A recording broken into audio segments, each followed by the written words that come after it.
All present. Councilmember Thompson, it looks like you're unmuted, but we didn't hear you. Will you just do a mic check?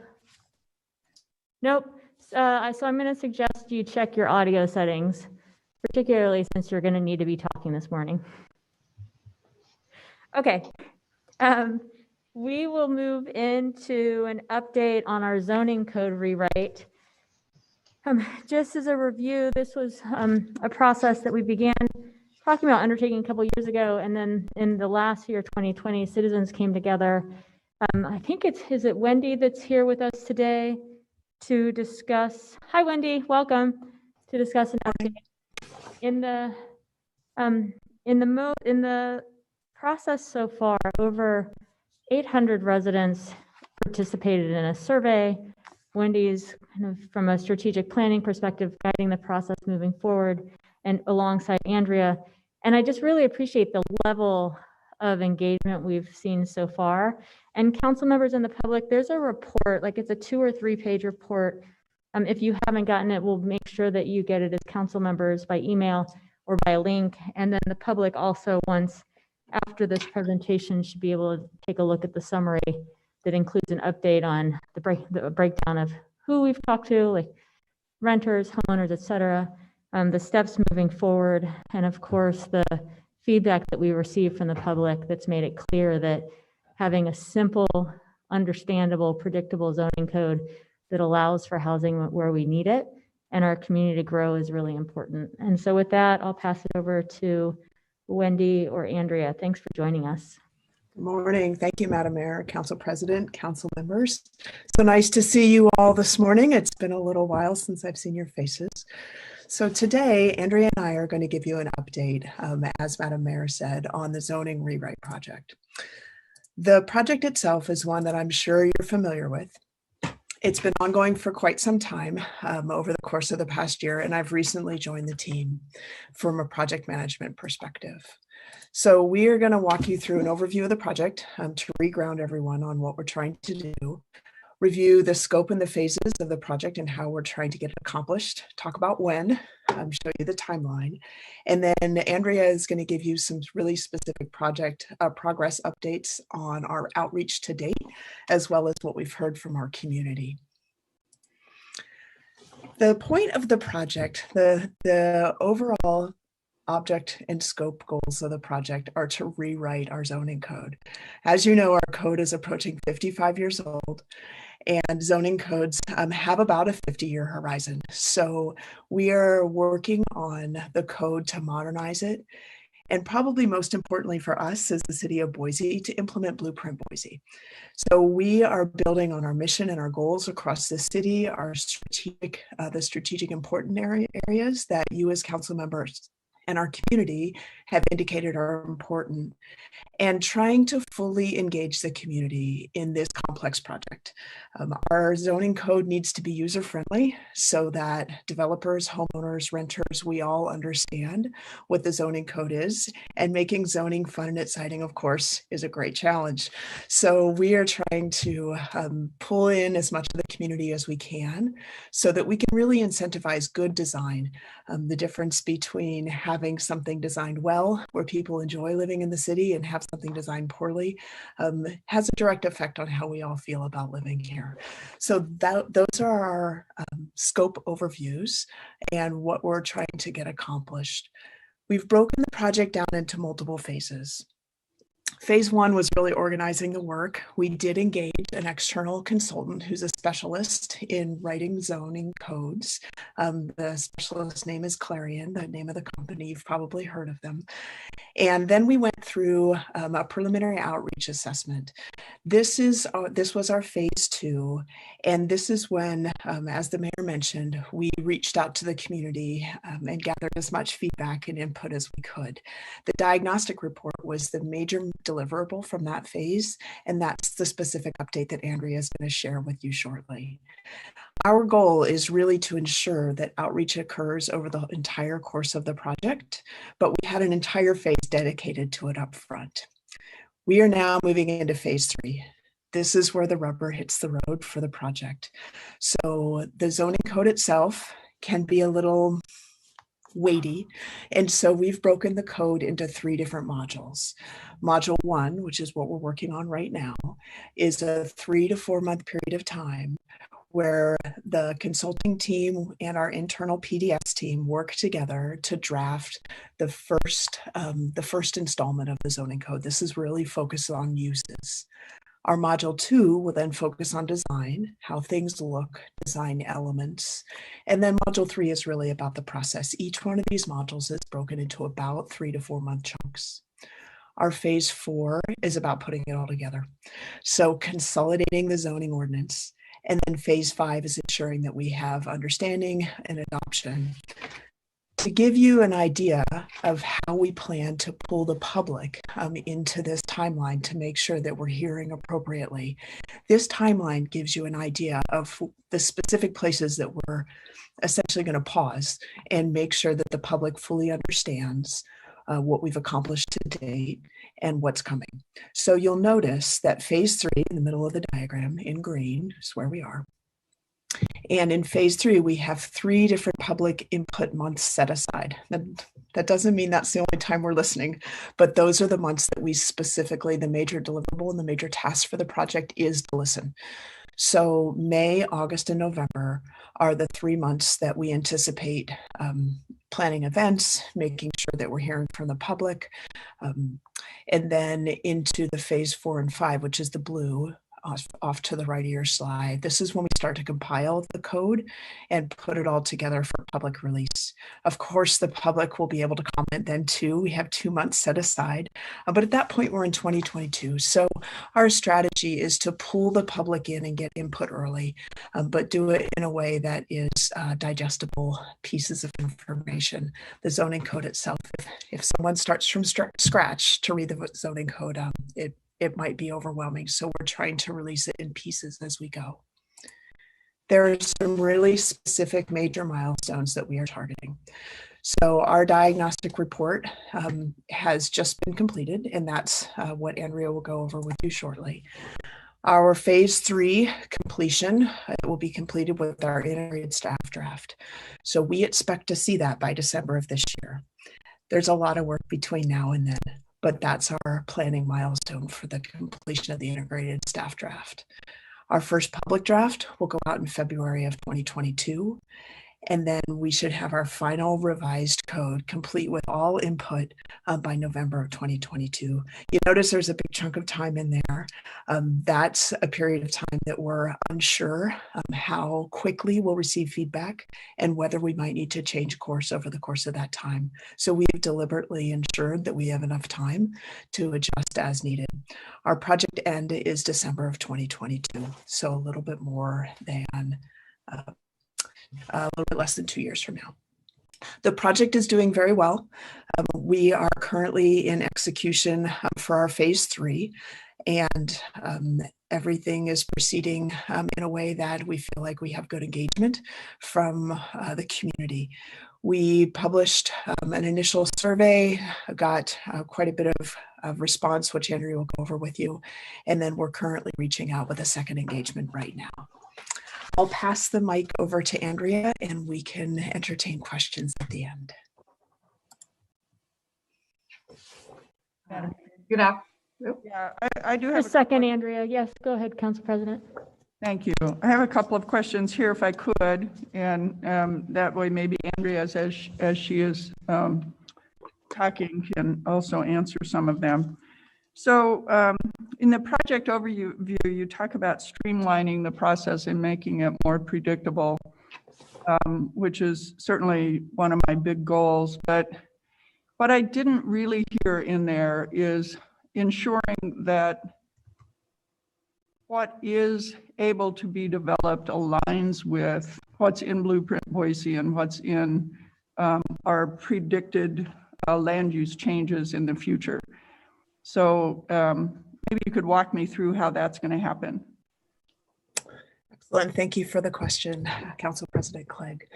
So the Blueprint Boise is the foundational document that both our consulting team and our internal PDS team is using as guidelines. So Blueprint Boise is what's informing the code rewrite. the concept of the neighborhood activity centers and the concept of the regional activity centers and concentrating density in alignment with those activity centers is very much guiding our plan. However, with the current zoning code right now, the perception that we've heard loud and clear from the community is that depending upon who is doing the building, the rules are different. So that is the perception that we are working to try to respond to. Did that answer your question? A little.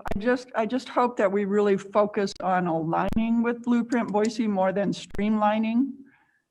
Aligning to me would make my job a lot easier. Right now, the plan doesn't always align with what can be approved, and that makes it really tough. And I think that's part of where that perception about subjectivity comes in, if that makes sense. It does. Thank you for the comment, Council President. We'll make sure that we're clearer in the way we speak about this. That is most definitely the goal of the project. Thank you. Second question, if I could, you talked about that we'll next look at uses and then look at design. We'll look for public input. So two things. I first of all was hoping that we'd focus a little more on a form-based code. And if we're going to do that, we probably need to educate both the public and the development community about what that is. And if we're going to do that, I'm not sure that, you know, and certainly I can be corrected on this. I'm not sure that identifying the uses first is the most important thing. It might be identifying the form that works, and then identifying what uses work in what places. So I wonder if you could also comment on that. I can certainly try, Council President, and then I will ask Andrea to pitch in.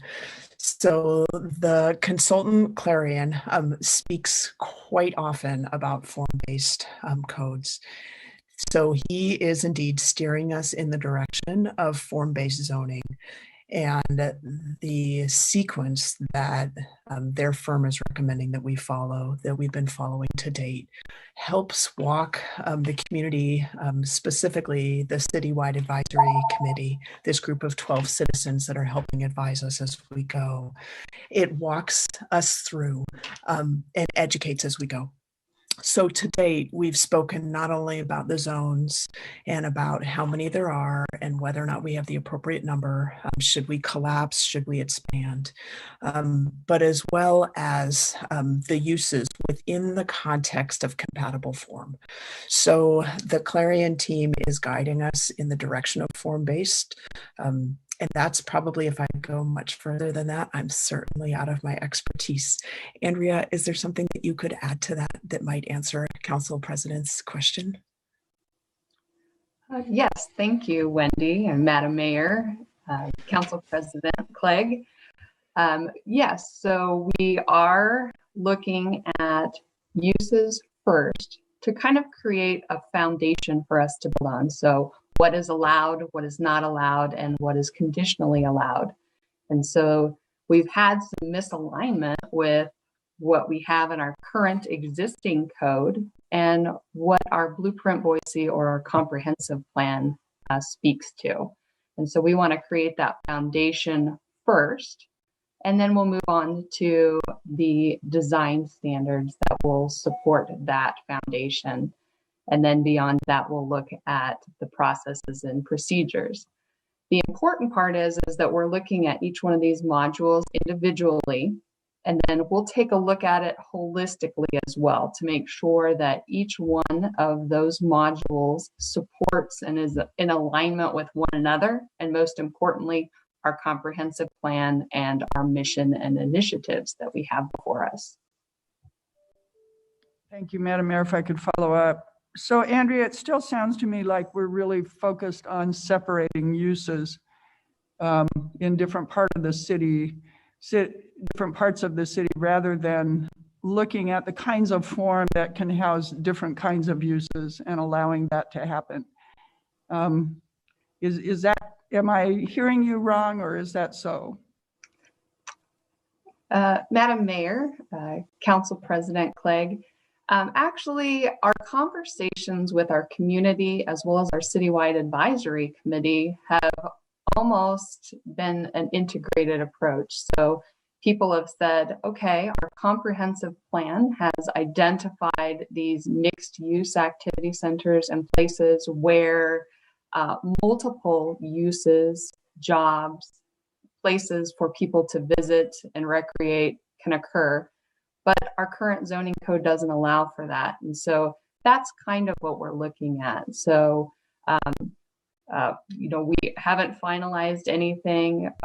The direction that we're currently leading is that, hey, we don't have some of those mixed use zones that we're looking for. And we are looking at some visual examples that exist throughout the city of Boise, as well as nationwide, to give us an idea of the actual form that we want. We have talked about form-based code. We've talked about a traditional text-based or Euclidean code as well, which we currently have. And I think that the citywide advisory committee, as well as our community, has said, I think we need a really good balance of both of these types of codes. So they want the text, but they also want the visual illustration and those graphics that come with form-based to create that urban form that we're all looking to achieve. So I think we're going to get a really good balance as we move forward. We're just starting that drafting process of Module 1 now. And so I think when we visit with you next time, we're going to have a good foundation for you to take a look at and see how we're moving along and how we're progressing. Thank you. Madam Mayor, Sure, go ahead. I just want to reinforce the council president's input. It seems to me if the sort of structure of our approach is to define uses, then go look at form and layer that on top, then what the result will be a use-based code. And so the council president said it better and asked better questions than I can, but I share her concern. If we are looking first at uses and then looking to design guidelines that we think are compatible with those uses, we will be creating a use-based code, not a form-based code. And that's okay, maybe, but if the goal is really to balance and really to lean hard into form-based, it seems to me that this set of next steps just sets it up to make that very difficult. Madam Mayor, Councilman Bajent, we have talked to our consultant about that. They're very aware. They have done over 200 codes nationwide, and they have a firm belief that this really is the best way to go. They feel that political buy-in and public buy-in has to occur through the use process. And so identifying where density should be located and really focusing on housing, uses, and as well as transportation and how those integrate together early on so that we can actually establish a map that will guide us further. But as I said, our discussions haven't been isolated by any regard, because everything is so integrated with one another. Building form is so important to how we feel as individuals and pedestrians and how people move throughout the city. So we want it to be safe, efficient, and most importantly, an effective use of our land. Okay, thank you. Madam Mayor. Sure, go ahead, and then I'd like Andrea to move through what she intended to present too from a time perspective. Thank you. Andrea, Wendy, thank you so much for your presentation today. As you may be aware, we at the City of Boise have embarked on work to create a strategic plan for diversity, inclusion, and equity that will affect every bit of work that we do at the City of Boise. And certainly the work that you're doing here affects our entire city and affects everybody at every economic level, every walk of life. And I'm just wondering, will you be bringing that lens to this work? I know for myself, I had no idea that there were such things as zones until I became a homeowner in the early 2000s, and a fraternity house wanted to move into my neighborhood. And in fact, that was the very first time that I came before this council as a constituent, giving my input on that. So I'm just wondering, are we taking steps to ensure that folks who may have been, like myself, naive about this structure that we use to decide how we shape our city, how we are being inclusive, and making sure that they too are providing input? Madam Mayor, Council Member Sanchez, I would like to take a try at that answer. So yes is the short answer. The DEI efforts that are underway throughout the city are something very well known to me. Certainly, as we move through this project, we will be bringing that lens. Specifically, and Andrea will touch on it in her update, we are engaging right now with a public survey. We put mailers in the mail starting yesterday, reaching out specifically to the areas of our city that traditionally don't always engage with us, in the very attempt to try to hear some of the voices that we don't always hear. If that method of outreach using a mailer sent to people's homes is not successful, then we will try something else. It's very important that we hear all the voices across the city, or else our zoning code project will be significantly less successful. Thank you, Wendy. One bit of advice I would suggest for you is to connect with the folks who worked on our local complete count for the census in 2020. We developed some very strong partnerships in that effort to have a complete count. And I believe those partnerships were invaluable. These folks already have those strong relationships with diverse members of our community. And it would save us a lot of reinventing the wheel if we just go back to those initial relationships that we took. We took great pride in doing a great job in doing our local complete count in 2020. And so I suggest we keep going with those relationships that we started. Thank you, Councilmember Sanchez. We'll make sure we do that. Andrea, go ahead and jump in. All right, thank you so much. So as Wendy had noted, we have had significant progress in regard to our public engagement activities. They originally started in November of 19, and that was under our previous mayor meter. We did some early outreach at that time, and we held some interviews as well as some focus groups that gathered a great deal of information. Those focus groups included our elected officials from our city council, as well as our appointed officials from planning and zoning, design review, as well as historic preservation. And then we also met with each one of our neighborhood associations were invited.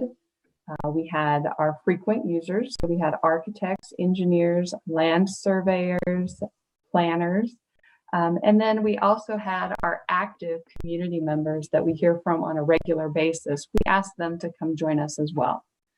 So we ultimately touched approximately 80 people through that event. And then we had a mayoral change, and Mayor McLean said, hey, let's take a step back. Let's reevaluate our scope, make sure we're talking to the right people, and making sure that we're being inclusive to the city as a whole geographically. And so we did that. And from that information, we were able to add on some additional engagement activities, which included 2 kickoff events that we held in November of 2020. Then we actually went out with an online survey as well. Our online survey was very helpful and informative to us. And with all of that information, we were able to compile a final diagnostics and solutions report, which ultimately told us, here's what we're doing well, here's what we could do better, and here's how we can better align with some of the best practices that are being nationwide. And so when we go into each one of those items, that early outreach that we had in November of 2019, with those approximately 80 individuals that we met with individually, ultimately they said, we need to align with Blueprint Boise, that there is not the tools that we need in the zoning code today to adequately implement Blueprint Boise. They wanted better zoning districts that would allow for us to implement those activity centers that are discussed in the comprehensive plan. They wanted better use regulations, meaning they wanted more uses that were allowed, and then a clearer division of what was allowed and what was prohibited. They also felt that we could do better, that we could have really high quality designs. They wanted us to increase and enhance those standards citywide, improving our review process to make sure that everybody is able to participate and everybody knows how they can adequately participate in the process to be heard. And then everybody said, hey, we need it to be a little more user friendly. We'd like to see graphics and illustrations and charts that really help inform us what the city is looking for. And so that information was compiled into ultimately the draft diagnostics report. In addition to that initial outreach, we also heard from Clarion as they reviewed our current code. And they said also that our current code and Blueprint Boise, they just aren't aligned with one another, and they aren't supporting one another the way they should. They also identified that we had some outdated subdivision standards that also should be reviewed through the updated process. All of that information was compiled into the draft document. And then when Mayor McLean directed us to go out and do some additional public outreach, we held those initial kickoff events in November 2020. We focused on really 3 questions. We asked people, how could the zoning code better achieve the vision that we have within our comprehensive plan? What types of land uses could we create to accommodate new people and jobs that were entering in our community? And then ultimately, how could we ensure that the zoning code allows everyone to benefit from what's offered through the city of Boise? And over again, we heard that they really want to focus on environmental stewardship. People wanted access to transit. They wanted the option for multiple housing choices. So whether they were looking for a condominium, a single family dwelling, or even an ADU, they wanted those options.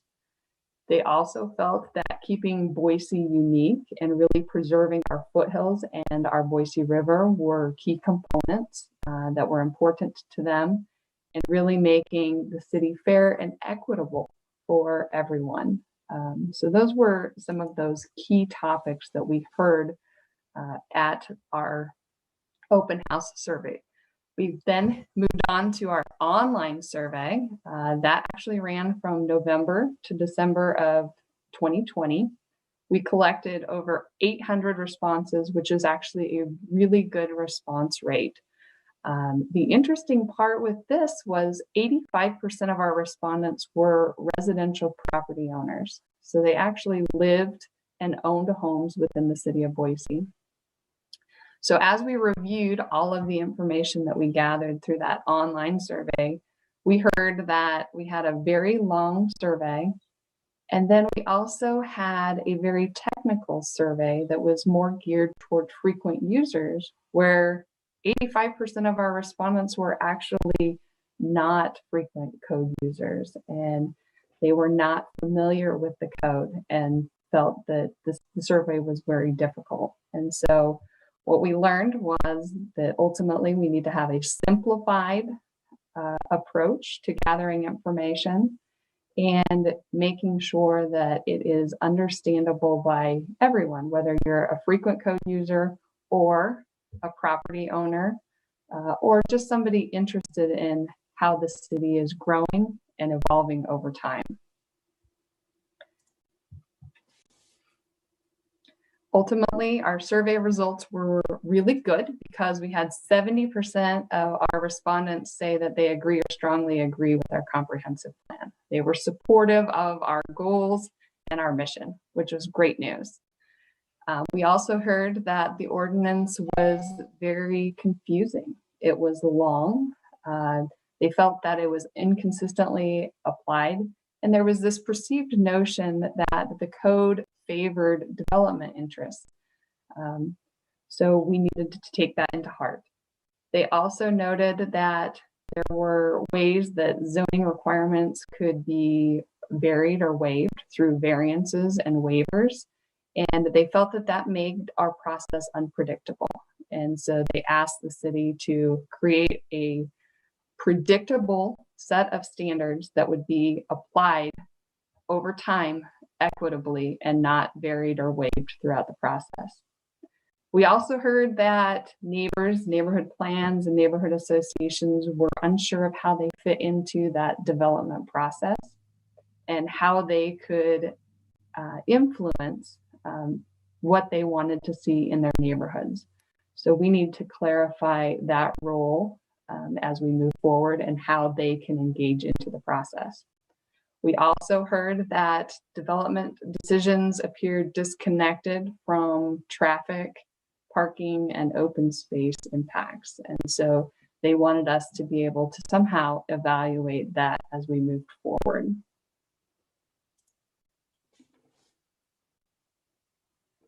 So we were able to package all of that information up into a single report, which is the Diagnostics and Solutions report that Mayor McLean was referring to. We will make sure that each one of you receive a copy of that final document.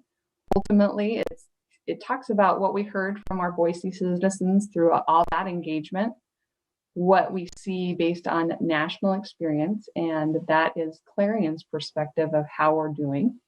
And then the last component really talks about the detailed recommendations and specific changes that we heard from our elected officials, our appointed officials, and our staff. So as we were reviewing applications, those misalignments that are happening, things that need to be clarified, or they just aren't easily understood. So those items that we need to work on. So that was a big deliverable for us, and that actually ended phase 2. As we move into phase 3, we're going to be working on that draft module 1, which is permitted and allowed uses. And you're going to see a draft document come to us. April 22nd is going to be its big debut, but we've got a lot of work before that draft document is done. And as Wendy had mentioned, we have compiled a very simple survey. It's 3 very easy questions that we are publishing online. So it went online yesterday. It's for everyone to participate.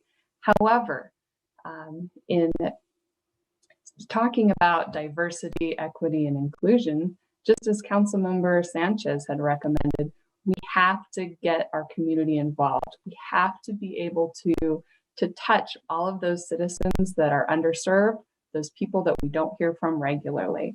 And so we have sent reminder postcards to a number of our targeted census tracts. And if you recall, back in 2019, Vitruvian did a health score for our different areas throughout the city.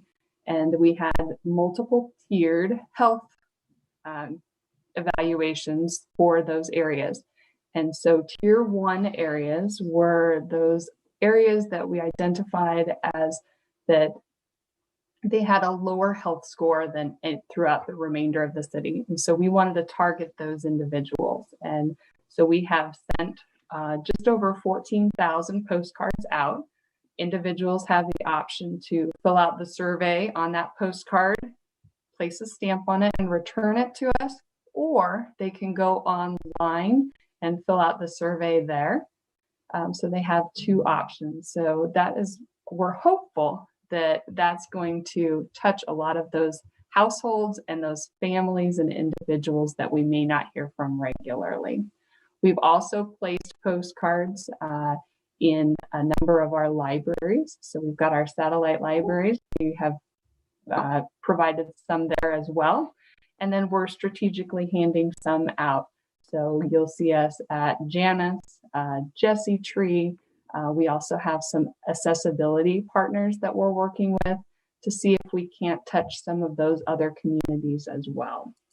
So we want to keep in mind that this is only one way that we're touching our community. We still have our project website that anybody can visit. We have an email and a newsletter that we are sending out to anybody that signs up to be on our email list. We have our continued citywide advisory committee meetings that are held on the third Thursday of each month, with the exception of April. We've actually moved that to the fourth Thursday. We're also doing road shows and meeting with a number of individuals. So thus far, we've met with the American Institute of Architects, the Builders Contractors Association. We've met with our accessibility committee. We're meeting with Public Works, and we've also met with the Sierra Club, and we'll continue to do those road shows as well. And then we've heard from citizens or groups that say, hey, we want to come in and visit with you. And we've had open office hours. And so we've made time for those individuals as well. So we're still continuing that continued outreach to make sure that we're touching on those people. But really the public review cycles that we'll be reviewing over these next several months are going to be key. And we're really going to have to step it up and make sure that we are touching those populations. So as we had noted before, we'll be releasing a document at the end of April, and we're going to go out to the public and say through May and June, we're going to say, hey, what do you think about these permitted uses and allowed uses that we've identified? Then as we move to module 2, we will say, hey, what do you think about these design standards? Are they achieving what we're looking for as a community? And then we'll go back out again in November through December and touch bases with everybody to make sure our processes and procedures are working. But as promised, we'll be visiting with you multiple times to keep you up to date and make sure that you know what our community is saying and ensure that you are participating to the level that you'd like to. So that really is where we are with our process and how we've come thus far. We know we've got a long road ahead, but we have a lot to celebrate. So with that, I can answer any questions that you might have. Madam Mayor. Go ahead. Thank you, Madam Mayor. Thank you, Andrea. That was a great presentation. I appreciate it. I think it was very compelling what you shared about the levels of health that was discovered. I think that's really great information to have, and perhaps an opportunity to partner with health providers to help be partners in making sure that we hear from those communities. I wonder if we could spend some time educating our partners, if they don't already recognize how zoning can affect the people that they're serving. Because I think getting the buy-in from these agencies and organizations that already serve these populations that we want to hear from, I think they'll be key, but we need to make sure that they understand the connection between this rewrite that we're doing in zoning and how it directly affects the quality of life of the people that they serve. So I think once we can do that, Andrea, I think we'll be able to connect more with that population. I've done outreach myself, and I found that when I tried to do it directly with communities that I did not have a strong relationship with, it took much longer. And yes, I could mark it off my list of things to do that, well, I did it, but was it effective? Did I get the results I wanted? I found that when I connected with those groups that already had an established relationship with those communities, once I established that relationship, I was able to piggyback. They loaned me their credibility. And then I was able to get the results that I was looking for. So I think it's really important that we really connect with those partners, those potential partners, and make sure that they understand the relevance of this zoning rewrite and how it's going to positively affect their constituents that they serve. Madam Mayor, Councilman Sanchez, thank you so much. I think you are absolutely right. And so we are going to spend this next period of time really focused on building those relationships so that we know how best to do that next step of public outreach that we're going to see in May. So we've got some time to really build on those. Madam Mayor. Sure, we're 15 minutes over on this, so it looks like both Council President and Council Member Woodings have something to say, and then I'm going to ask that everybody get additional comments through Amanda to share, so that, because I want to make sure that Council Member Thompson has time to present his ordinance. Go ahead, Council Member Woodings. Thank you. Just on a process, from a process standpoint, I think it would have been helpful, at least for me, to receive the report in advance of this presentation so that I can kind of wrap my head a little bit more around it and have better questions to ask. And also from a process standpoint, Andrea and Wendy, are you guys working with the Office of Community Engagement on this as well as you're figuring out the outreach? I know that they've already kind of internalized and put into their processes a lot of what we've been talking about here. Madam Mayor, Council Member Woodings, yes, that we're working with them very closely. They have had a team member on the project team, and now they have multiple helping us out. So we are trying to leverage them to the best of our ability. Great, thank you. Madam Mayor, I was just going to suggest that we do get emailed the link to the report, and then we schedule another time where we could actually have a discussion rather than just an update. It looks to me like there's a lot of discussion. Sure. Thanks. Thank you both for joining us today, and we will follow up with additional dates for discussion. Thank you. Okay, Councilmember Thompson, I'm going to just hand this next topic over to you.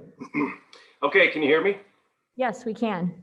Okay, great. And I'm sharing my screen. Hopefully you can see that now. And anyways, I'll propose that you let me get through my presentation and then save questions for the end. And then maybe we can also go over 11:30 just slightly, but I'll move quickly as I can to be thorough. TJ, it's my intention to try to give you that extra time. I just want to also make sure that staff and folks in this room have a chance to get out for a couple minutes to eat before noon. Absolutely. Well, I feel like today I'm presenting my life's work. It's been a long ride, and I'll tell you what, I want to start off by thanking three people that have done an immense amount of work. That's Jen Patino in legal, who's put countless hours, and then two on the outside, Jeff Rosenthal, Idaho Humane Society, and Lisa Kaufman with Humane Society of America. What I'm proposing is not just an animal code, but a compassionate animal code. It's really common sense changes. It's a complete rewrite. It's essentially a repeal and replace of our current code. As we all know, Boise is really at the center of the universe when it comes to dogs. I mean, the Idaho Humane Society literally brings more in just to meet demand, and that's very uncommon around the United States. As you know, worked over 2 years on this, extremely passionate about animals, and I know you all are too. I know you all have dogs, cats, or have been prior dog, cat owners. So it's nothing new to all of you. Okay. Now, if I figure out how to switch the slide, there we go. Okay, so how did we get here? You know, as you know, by now, the state of Idaho is way behind when it comes to animal protection. We're 45th in the country, not a great place to be, and there's nothing on the horizon that the state legislature is going to be doing anytime soon for our companion animals. Reached out early and noted and found out with the state AG that we have clear authority to regulate, in particular around companion animals and exotic animals. This will not impact hunting in any way. It won't impact those that are private breeders of animals. It doesn't impact production, agricultural animals. Those are primarily hands off to us. But if we're going to make a difference, if we're going to have a change, this has to happen at the local level. I've been working over the last 2 years, as I told you, with lots of different folks in this community. I've worked with Idaho Humane Society, experts. I've attended the Animal Law Conference, made major connections there. Animal enthusiasts, owners, kennel clubs, handlers of special animals like the raptors. And, you know, to date, it's been really overwhelming in terms of support. I've received hundreds of emails in support of these modifications. This is my second time before council. The first time, of course, 2019, and COVID certainly slowed things down as well. I've been before leadership, council leadership and the mayor twice to discuss this, and had extensive involvement from the legal team, Jen Patino in particular. Big thanks again to her. This code is really split into two sections: general enforcement and animal cruelty. General enforcement, as you know, right now is handled by the Idaho Humane Society. We hire them to do that work. They weren't able to really use our code. It was so antiquated and out of date. So this really does a lot of cleanup that we need. New definitions. It amends the role of our animal enforcement, clarifies it. Dog licensing gets cleaned up. We add the option for a 2 or a 3-year license. It adds the rabies vaccination, or also, this should be noted, proof of an antibody titer test is also okay, which is important to many of our animal owners out there. It updates the non-commercial kennel license, which is near and dear to my heart. I once had to go door to door for that because I had 2 indoor cats and 3 dogs, so it crossed the 4-dog limit. It keeps the limit at 4 unless you have all cats. Then it goes up. You can have 5. It does put the limit total max at 10. The big kicker on the non-commercial kennel license here is going door to door is very intrusive. There's some individuals that now are next to apartment complexes requiring over 40 signatures to get every single year. This just adds an option where we can do a mailing. The city clerk will do a mailing rather as an option to going door to door from time to time. So move on to this next slide. It also does improvements, around what was called vicious dog. It will be dangerous or potentially dangerous dog. This was a pretty heavy lift, to be honest, to ensure that we get it right and make sure we have a process that's fair for both the animals and the individuals and or other animals that are involved in something that occurs. Barking dog is much better defined in how to enforce a barking dog, clearly defined, and how that process can move forward. It also ensures protections for ADA service dogs, which wasn't in there at the time. Now, pardon the pun, but let's move to the 800-pound gorilla in the room, and that is animal cruelty. Now, this will add specifically a section, a definition of what animal hoarding is, and it's not based on a number of animals. Again, the number of animals is covered under the non-commercial kennel license, but it does provide a definition, and it adds that is a form of animal cruelty. In terms of cruelty itself, it's much more clearly defined so that it actually can be enforced. Things that are common sense, such as food in sufficient quantity, water, veterinary care that is reasonable, living environment that's free of excessive waste and contaminants, prevents severe matting and severely overgrown nails and or hooves, prevents beating or intentionally injuring your pet, prevents dumping or abandoning your pet. It prevents intentionally poisoning a pet owned by another person. Adds hoarding and it adds extreme heat, cold that results in things such as hypothermia or frostbite as diagnosed by a veterinarian. And it also we are limited in what we can do in terms of fine, but it makes the minimum fine $250 for animal cruelty, which of course is much too small, but it's one of the best things we can do in terms of enforcement. Also, it finally ends the practice of elephants, large cats, and bears in the circus or other similar shows.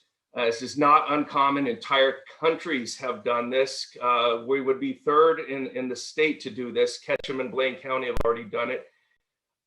This is clearly a form of animal abuse. It's proven. Bears on roller skates and elephants on a dress in their head is not something we need to see. And how they are trained to perform those acts and travel around the country is a form of animal cruelty. This also will add a feral cat section. So I want to explain this because there's a lot of misunderstanding around it. Cats come in, let me back up. It is in the code. It was before. It's more clear now that you are supposed to keep your cat, just like your dog, indoors. We all know many people let their cats roam free during the day. There's one in my neighborhood. He lives a great life and he's always walking around. We do know that does limit their lifespan, but it's what the owner has chosen to do. But what happens is when a cat is picked up by the Humane Society, they're quite frequently collected back by the owner if it's a house cat, if it's a cat that they've been letting out and they know it's gone and they go check for it. It's the feral cats, they don't get taken back. And cats get very sick very quickly when they get very nervous in the shelter. And within days, they're sick and very well might have to be put down. And what this does is allow a couple days for someone to come first get their animal when he's missing. If they don't, spayed or neutered by Idaho Humane Society on their bill, and they take it back and release it into the location. It's the humane thing to do with these animals. They will die quickly if this process isn't adhered to. The Humane Society no longer does kill cats. They will not go back in that practice. If we don't imply or put this into place, what we could end up saying is a shelter that just simply no longer handles cats. That's not where we want to go. And it should be noted that only about 5% of the actual feral cat population ends up coming into the shelter and would go back out. It's a very small percentage that they actually bring in. This also will close the puppy mill loophole. And what I mean by that is ending the sale of dogs and cats in retail pet stores. Quite frequently, these are linked to puppy mills in terms of how they are obtained. This is commercially bred cats. This is not Zamzo's PetSmart. They do an outstanding job. Those are animal shelter pups. Also, there's a clear breeder exemption, so they will not be impacted. I support breeders. One of my animals is from a fully full-bred Finnish Lapin as well, and I show my support for them. There's currently no retail pet stores in Boise. Has been in the past. Both had very dire histories and recorded past with those animals, but presently there are none, so this is a really good time to do it. It also includes in the parvo puppies coming out of cardboard boxes to some degree. What I mean by that is it's really a partnership, what this will be with private entities. You may have remembered the story of the puppies that were sold out of the Cabela's parking lot that had parvo.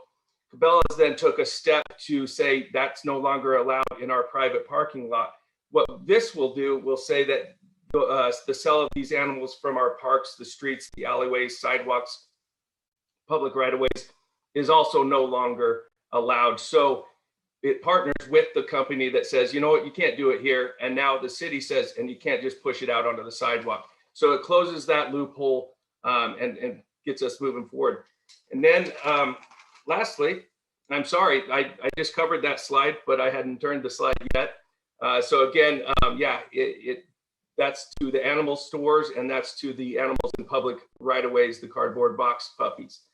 Lastly, this is where we can do some real good as well. Animals unattended in hot cars.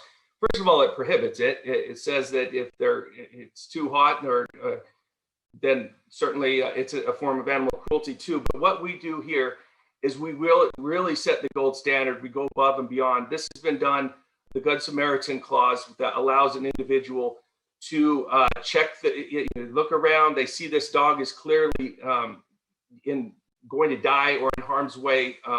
They check the doors. They look for the owners around the vehicle. They're not there. This allows them to enter that vehicle and save the animal. It's under strict criteria. Again, checking the door, look for the person, but they have to call 911 first.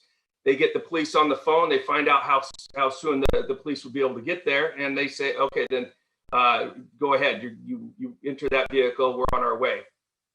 They stay with the animal until the police are there, and they completely relinquish the rights of the animal to the police at that time. So This will really set the gold standard. It's been done statewide, the Good Samaritan, in around 30 states. We would be the first city, I believe, in America to take it on ourselves, but it's not going to happen in Idaho, folks. So it's on us to do these types of actions, take these things and save our furry friends. And that's where I'll leave it. I moved quickly, but I think I covered ground where I wanted to be. So free to take questions or comments. I also know that Patrick Vagent had some recommendations, and Elaine had a comment in terms of the signage for a potentially dangerous dog. You can add those now if you'd like, get them on the record. Madam Mayor. Yes, go ahead. Councilman Thompson, thanks for this. I'm going to tick through these fast so that they're in the record so that my colleagues have a chance to talk and provide their input too. But first, I want to point out that I did consult with the most important constituency I have, which is my veterinarian fiance, and she had nothing but praise for many, many of the things that you put in here. She was particularly impressed that you included excessive matting in the definition of animal cruelty. So good job. Section 5111 deals with dangerous dogs, and it creates exceptions for dogs that attack fowl. There's a conflict in the words with domestic and wild fowl. I think that's just an easy cleanup. It's 511C8, so whoever's taking notes on this can catch that. The bigger concern I had was in 5120 that dealt with impoundment.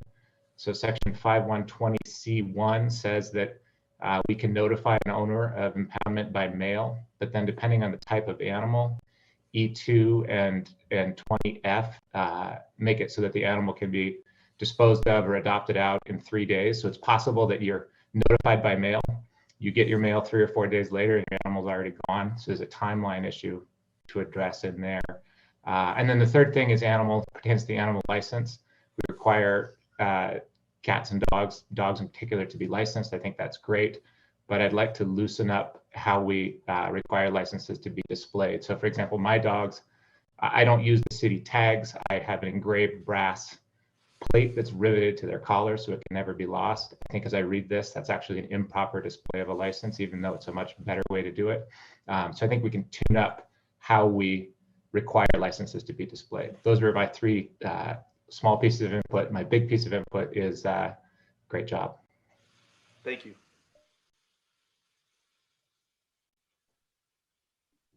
Madam Mayor. Sure, go ahead. Just for everyone else, real quickly, I asked that Councilmember Thompson change the provision that dangerous or potentially dangerous dogs be, that the public be notified by a sign saying beware of dogs, to one saying dangerous or potentially dangerous dogs per Boise City Code XYZ. Because I think there's a lot of beware of dogs signs around and it would be confusing. Thank you for that. Madam Mayor, if I could just add the next steps as well. I forgot that was my last slide there. So the complaint ordinance will be available online. It is currently, but we're going to have a site set up which will allow residents to submit their thoughts in advance of the public hearing. And we'll be engaging, and we have already started social media outreach via the various city media channels. And we're proposing the public hearing be on April 6th to move forward. Great, thanks, Councilmember. I think I saw Councilmember Woodings wanting to. Yeah, Madam Mayor, I want to thank Councilmember Bagent for making that clarification about the collars. My dog also does not wear her tag on her collar, but she has a engraved plate because when she shakes her head, it wakes up the kids. And otherwise, you know, and she's a runner, so we have to make sure that she always is wearing identification at all times. I want to thank Councilmember Thompson as well for really taking some of my early comments into consideration in this subsequent draft. I had some concerns earlier about the language around the agency that is enforcing these laws and providing our animal control and care. And he really took those into account and came back with a much better draft that not only reflects our current agreement with our animal control and care agency, which is the Idaho Humane Society, but leaves our options open for the future in case that agreement should need to change in any way. So I really appreciate that. Thanks, Councilmember Thompson.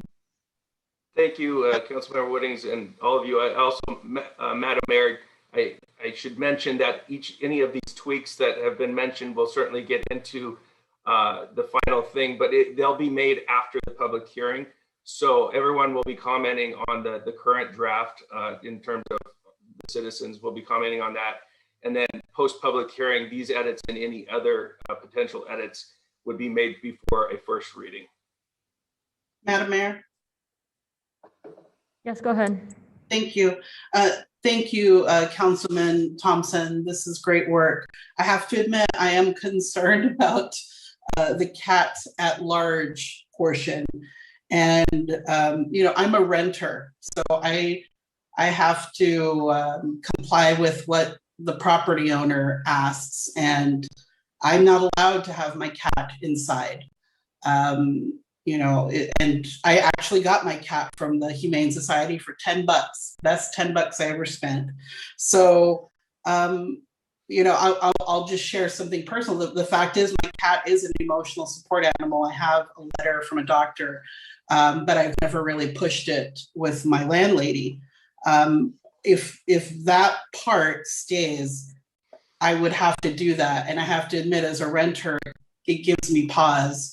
You know, renters are in tenuous situations, especially these days. And a lot of us very rarely want to push our luck, even if we have the law behind us. So I just want to bring that to your attention. People tend to think of dogs as support animals or emotional support animals and service animals, but there are other animals that serve that role. And in my case, Murray the cat is my emotional support animal. So that's just one area I think we need to spend some time educating folks if that's going to stay in this ordinance. Madam Mayor, if I could respond real quickly. Then Halliburton, go ahead after TJ responds. Thank you. Yes, that actually, we haven't actually changed the code in terms of that requirement. It's more clarified, but that was the law before. But the primary reason for that, Councilmember Sanchez, is for liability reasons. Say that a cat jumps into someone's backyard and their dog kills it. It protects the person that owns the dog because it was on private property. So it's not that Humane Society is certainly not out trying to find cats and bring them in. That's not their role. If someone calls and reports a cat, that's when they come. But they're not out trying to capture them. And I know so many people that let their cats run around. It's really more of a liability protection for if that situation happens. That helps. Oh, thanks for clarifying that. Thank you. Thank you, Madam Mayor. TJ, Councilmember Thompson, I just want to say good job putting this together. I know how much work you put into it and how important this is to you. I'm really excited to see what the public engagement is going to look like at the public hearing and all these other areas, because people do care about their animals so much. And even small things like the things that Councilmember Bajent and Councilmember Woodings brought up about the tags, those types of things. I expect those will be some of like the minor changes that we see. And I'm excited to see what some other, smaller things come up. But again, thanks for all the work that you put into this and the team that worked with you as well. Thank you. You. Madam Mayor, just thank TJ for bringing this forward and look forward to the public hearing as well. Thank you. Thank you. All right, thank you all. We will recess for 25 minutes and meet back here at noon.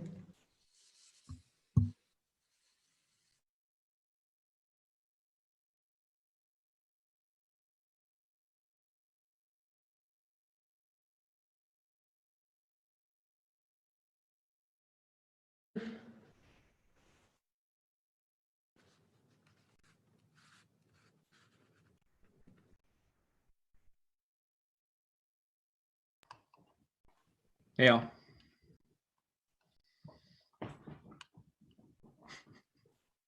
Hello.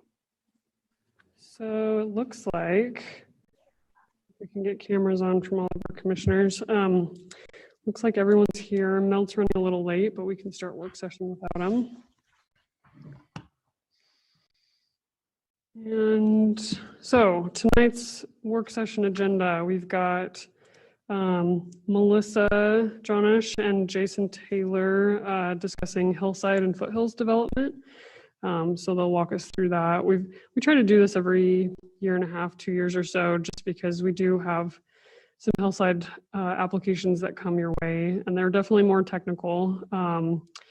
So I don't expect you to be the expert, of course, but they do bring about a different kind of public hearing. So just wanted to go through all of that.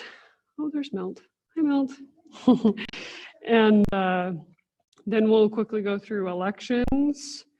Melt, since you're the last one here, you can be chair, as he laughs. And then we'll go through the agenda. So, Melissa, take it away. Hello. Hi, everybody. So, like Saline said, I'm Melissa. I'm with the Public Works Engineering Department, and I do the review for hillside subdivisions. So, I'm just gonna share my screen so you guys can all see this presentation. There we go. Is that working for you? It's good. We don't see it yet, Melissa. Okay. Let's see. There we go. How's it working? Yes, we got it. Thank you. Great. Good. Okay. So I'm just going to do kind of like a brief overview of what Public Works looks at when we review hillside subdivision development. And so I'm just going to kind of start all the way from the subdivision application all the way through to lot development, and just take this from kind of a Public Works review aspect. And so when we get that subdivision case for a hillside subdivision application, it also comes with that CFH, or the conceptual floodplain and hillside application, and it's also known as a Category 3 hillside permit. And so that's out of the Planning and Zoning Code, is that Category 3. So that's meant for subdivision development. And so there is a Category 1 and a Category 2 permits for hillsides, but those will come up later in lot development. So we'll just talk about that later. So when it comes in with the subdivision, this CFH application is required to have the listed preliminary information. And so there is a difference between the preliminary information that gets submitted for their entitlements and the final information that gets submitted later as their 100% construction documents. And so the reason why there's kind of this split is to, allow for the entitlements to go through without necessarily doing 100% of the work that the developer or the technical professionals would need to do for those, 100% ready to go, we're going out to construct this week documents. And so these preliminary documents that we see are the geotechnical and geology report, the hydrology report, grading and drainage plans, revegetation plans. And then at this point in the application, so we get this in, I do like a quick pre-screen to make sure, hey, they actually submitted all of that stuff and aren't missing anything super major. And then what we'll do is just do kind of those boilerplate comments for the hillside subdivisions. And so this would be something that would apply across the board to any hillside subdivision. So those comments go out. And then we delve in for a little bit of a deeper review, which would be where that second memo comes from, where it's got the longer memo, usually a couple pages with the attached conditions of approval. And so what we're reviewing once we get into this more detailed review is we review for compatibility with the Public Works Hillside Technical Manual, as well as the Planning and Zoning Ordinance requirements. And so the Public Works Technical Manual is this document that's down here. And it has in it all of the minimum requirements for each of the reports. So it would tell us, hey, these are the items, X, Y, and Z that needs to be contained in a preliminary grading and drainage plan versus, the final grading and drainage plan. And then it also has all of the kind of minimum requirements that you need for lot development. So it will go through and say what you need for a preliminary geotech report, or a final subdivision geotech report, or an individual lot geotech report. So it's got kind of that more focused, itemized list of what exactly they need to get. And this document was actually created by a professional advisory group. And so it was a group of geotechnical engineers, geologists, civil engineers, developers, landscape architects, and the city all came together to kind of make this bar of requirements. And so that's really what we're reviewing off of, as well as just, general engineering practices. And so although, like I said, everything is preliminary, these reports still have to give us the answers on if the site is suitable for development, can the site limitations be overcome if any site limitations have been discovered, and then gives us also specifications for further investigation. So like if the geotech did come up with something, hey, this might be an issue, we'll want to see X, Y, and Z completed before the final. And so their recommendations would then become conditions in my final approval letter. So that's kind of what we look at when we're reviewing. And once we've got a chance to go through and review a little bit more and, make sure we've got a grasp on the technical pieces, we also, want to look for these hillside development restrictions. And so these are listed in the planning and zoning ordinance. And so these are potential issues, right? So landslide areas or scarps, areas of active landslides, lines of active faults, areas with expansive soils or collapsible soils, slopes greater than 25%, high water table and springs. And so all of these could be an issue, and will need to be looked at closer, and they could be restrictive to development unless the project engineer can show us, through engineering solutions, through technical solutions supported, by their technical experts, that these limitations can be overcome. So if there's, some sort of way to remediate a problem soil, then they'll need to state that and say how they're going to do that in a way that's not going to adversely impact future homeowners or any of the surrounding land. So that's something else that we're looking for within our review, and that the engineers need to answer for us. And then after we've completed that review, we do a grading work session. And so this is unique to hillside development. And so it's 6 weeks after the submittal. The city will host this public work session, and it's with the project engineer and the developer, planning and zoning staff, and public works staff. And it's really just a chance for the public to come in. It's a little bit more informal. They can come in and ask questions about the grading. So they're really supposed to stay kind of focused on grading.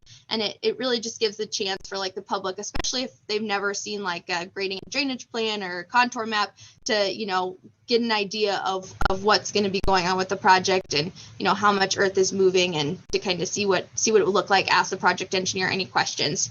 And every once in a while, this kind of gives the project engineer a chance to make some minor adjustments, if anything, does come up in this meeting. So then after we have this meeting, then I would finalize that public works memo that you see. That's the one that I was talking about before, that, could be a couple pages long with conditions attached. And so that's what, has my review, looking at any site limitations, looking at all of the technical documents that they provided.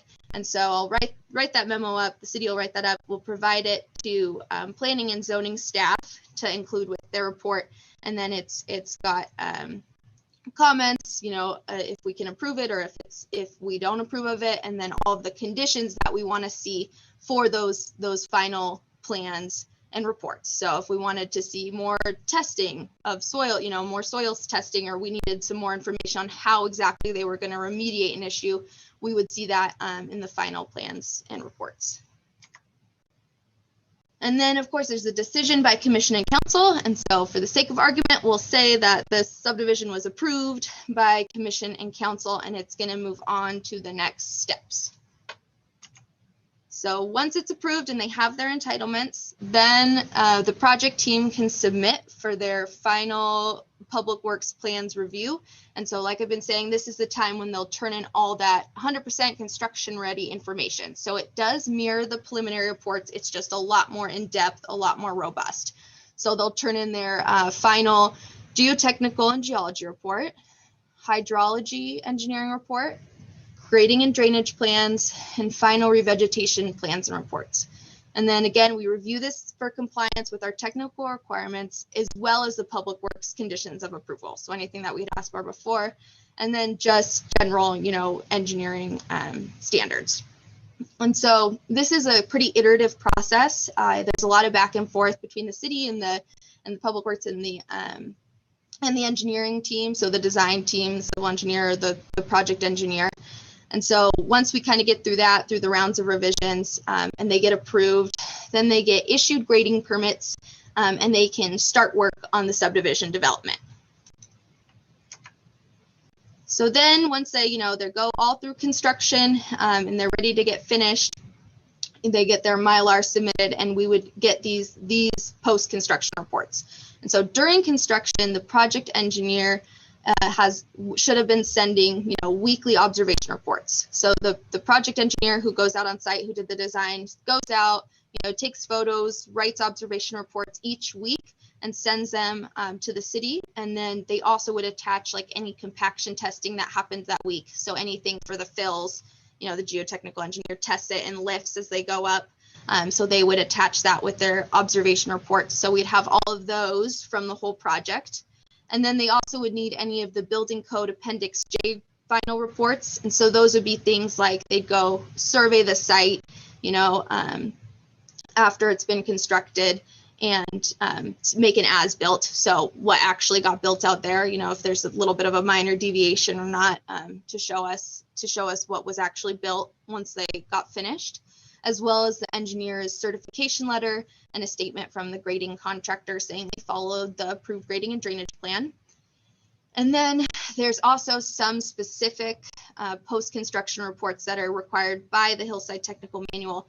And so that would be like the project engineer summary report, the geotechnical and geological engineering post-construction report, and then the revegetation post-construction report. And we actually don't get that until a year after seeding has occurred. And so we keep a bond on the site until something actually grows, right? Because in Boise, it's so dry and it does take a long time for things to grow. And so giving that year just to get that actual coverage and growth before we get that report. And then if there were any private streets, so a street that was owned by the homeowners rather than ACHD, we would get private street testing, so asphalt testing, and a certification from the engineer on that. And we would review all that testing and make sure that it was passable. And then we check to make sure our review fees are paid. And then on the plat, we'll look at the plat notes, make sure they're all correct, as well as any drainage easements. And then we review the CC&Rs just to make sure that they talk about if there's private drainage or if they have a private street. So that's kind of all the things we would do before we would sign the final Mylar, which then would give them the ability to get into lot development. So it's kind of like the final steps that we're looking for. Now I have just like two examples of subdivisions that are in the hillside or near the hillside that did have some site limitations and sort of that technical ways that they were overcome and how development was able to be allowed on these sites with limitations. So the first one is just Boulder Heights or El Paseo, and it's actually a landslide development. So if you can kind of see, if you can see my mouse or look on this picture, you can see this this line here. And so that's actually showing kind of the outline of where that area historically had slumped. And if you go all the way down by the river where this bend is, you can see, where there's some soil that had come down or some land that had come down and kind of pushed the river out for more of a bend. So it's a large historic ancient landslide. So that whole area had kind of slid down. And so during the late 70s, they didn't have sewer all in up there. So everyone was using septic systems. So they were, infiltrating all of the septic into the soils, like into the hillside. And so some movement was noticed in the roads. And so the landslide, was getting kind of activated by all of this water. And that's 99% of the time, if there's any earth movement, it's caused from water. And so they were able to actually send, lateral pipes into it to kind of puncture this water and relieve all that pressure. And I guess it shot water out all the way across Warm Springs into the river. It was under so much pressure. So there's all the septic water shooting out of the hill. So that's kind of crazy. And so anyways, it stopped, seemed like it stopped the movement.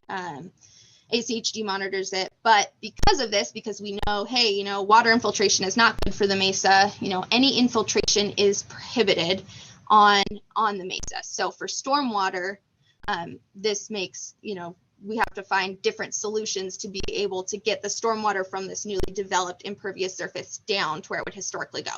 So on the mesa, all of the ponds are lined with an impermeable liner. And so either they'll do like a clay layer that's really finely compacted, so it's really tight and won't let any water through, or they can use a synthetic liner, which I think is shown in this detail. And so all of the ponds collect all this water, and then it lets it out slower at the pre-development flow rates. And then we also require each house to have roof drains, foundation drains, and then for the newest phase of Boulder Heights, so it's Boulder Point, it was all preliminary platted a long time ago, but the newest phase is just getting graded out. They have no build setback, so you can kind of see it here where the slope starts, you know, getting really steep here, and then the actual property lines are moved quite a ways back from that, and that's just, you know, came from the geotechnical engineering report that, hey, you know, this should be scooted back just for slope stability. And then if you also look at this, the new area where these new phases are in are kind of actually off to the side of the landslide. They weren't really part of it anyways. So that's kind of interesting as well. And then the second example is Warm Springs Village, and it actually, you can see it on the this slide. It's down here when they were just grading it out. So it's just adjacent to the hillside. It's not actually a hillside subdivision, but because it's so close and sensitive to the hillside, we did look at it with additional review, because as you can see up here on this hillside, it's covered in a bunch of rocks. So there was definitely a big, you know, rockfall potential. And so to mitigate that, there was a rockfall study conducted by the geotechnical engineer to see, you know, are any of these hazardous? And then from that, they developed a big like rockfall berm. Yeah, it's kind of hard to see from this picture, but you can sort of see how the fence goes up and it actually drops back. So like these are trees in there and you can see the trees on the slope. And so there's a big rockfall berm, and then this fence is all actually welded together. So to stop any boulders that maybe would get a little velocity from leaping out of that berm and getting across. So that's kind of how all of that was mitigated to keep those homeowners safe. And then there was also uncontrolled fills. So this was the Gateway Steel site. And when that burned, they took out a bunch of material and then just kind of dump trucked and filled it with stuff in an uncontrolled way. So they didn't test it and get it compacted. So it's stuff you wouldn't want to put foundations on. And so to build on this now, they had to remove 40 feet of fill across the entire site and then actually put it back. And it was kind of funny because my dad asked me, he's like, what are they doing over there? He's like, they moved all this soil from one side and now they're putting it on the other side. And I, you know, kind of explained to him, I was like, yeah, well, it wasn't good fill. They had to, you know, they have to recondition it and put it back in a controlled and tested manner. So, you know, you're not going to get, you know, some soft spot here or anything like that. So they did that across the entire site. And because it was so much fill, we require subgrade inspections for each lot. And so that's just where a geotechnical engineer will come in and, you know, when they're excavating for the footings, they'll come and test it and just make sure, you know, hey, we got, you know, there's no soft spots, there's nothing unexpected here. You know, we didn't miss a spot when we were doing the subdivision wide compaction testing. And then on top of this site also had lead contaminated soil. So there was a lot of things that were going on with it. And so they had to remediate and remove that soil. The EPA was out there, you know, doing that and leading that. And so they, you know, had a bunch of EPA out there digging it out. It was all kind of in one sort of trench line, must have been like a waste for their paints or something. And so all of that was removed and remediated, and the lead that needed, the soils that were contaminated with lead were taken off site and disposed of. So, yeah. So this one had, you know, a good amount of limitations and, you know, was overcome with some technical engineering solutions. And now, you know, if you've ever driven by, it's all filled up and the houses are all built. And so there's lots of people living there now. And with that, after those examples, we can just get into lot development. And then I have one more example, and then we should have some time for questions. So once all of that work gets done and we sign the final Mylar, they can get into hillside lot development. And so there's two categories of hillside permit, like I mentioned earlier. So a category 1 hillside permit just means that there's not changes to lot topography. So really the difference between a category 1 and a category 2 is just process. All of the technical information that's submitted is the same. It's just that with a category 1, they're not changing the topography that was approved in the subdivision development. So if you've ever been up to Harris North and seen those lots, they're all were like prepared pretty much setback to setback. They're already ready to go for houses. All that they're doing is just excavating for the footings. And so they're not doing anything like big retaining walls or really changing up the topography of the lot. So these get to be submitted just straight for a building permit because they've already, got all of their topography approved under the subdivision application. And so the required plans and reports that they submit for their building permit application are a site-specific grading and drainage plan. So this is different than the subdivision grading and drainage plan. This is just for the house. It's how the house will fit on that specific lot. And then same with the site-specific geotechnical engineering report. So this report, has a test pit that's dug on that lot, and it's separate from the subdivision. So they don't reuse the same one. They write a new report for that lot. Although it might rely on the geotechnical report from the subdivision, it is its own report. And then all of these houses are also structurally engineered. So like a commercial structure would be, they get their foundations and the structure engineered. Unlike like a regular flatland build, they would just be prescriptive for the International Building Code. And then of course the other documents like the architectural plans and plumbing and all of that as required by the building department or anything else that Public Works Engineering needs. And so those are kind of all of the technical documents that go with their building permit. And then for a category 2 hillside permit, it would be when significant changes to the approved topography occur.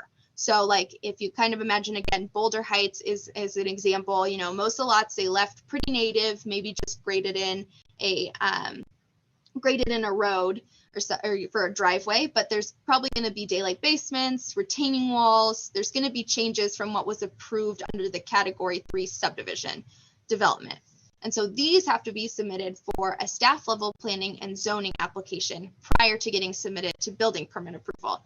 And this is really just to give, the neighbors a chance to have a chance at the public process, right? So we get to review it as staff to make sure that it complies with the Hillside Technical Manual and the Planning and Zoning Code.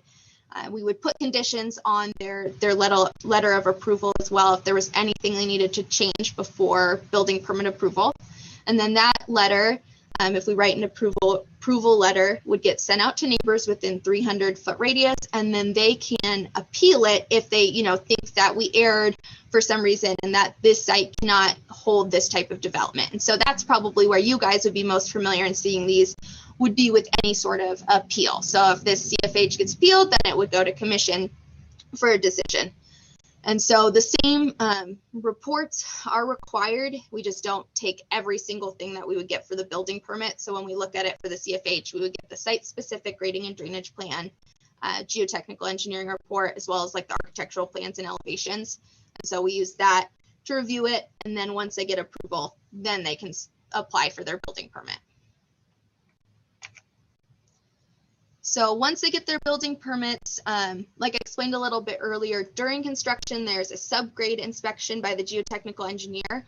And so that's just to give the geotech engineer a chance to inspect the foundation soils and make sure, they dig a test pit just in one spot on the lot, but no one has x-ray vision. So there could be different kinds of soils throughout the lot. So it's a chance for them to say, all right, we're putting these foundations in these, we've got it dug out. Everything looks like we were expecting it to in the geotechnical engineer when we wrote the geotechnical engineering report.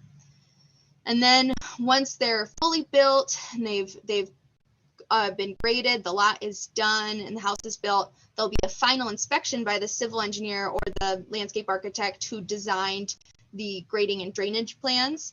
And so they'll come out and they'll do a site inspection and they'll write a stamped approval letter to the city, saying that the grading and drainage has been done per my approved plans. And if there's any deviations, they'll write those out as well.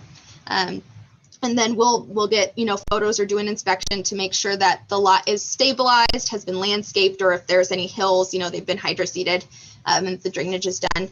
And then after that, they can get Public Works occupancy approval. And then once they've received their occupancy approval, then they can get their building permit finalized. And then the process is complete all the way from subdivision application through to lot development. So I've got one more quick example, then I should have some time for questions. So this was a project on Ridgecrest Way. It is over in the East End. There was seepage and spring activity found like underneath these houses. And so this is a single lot development rather than a subdivision.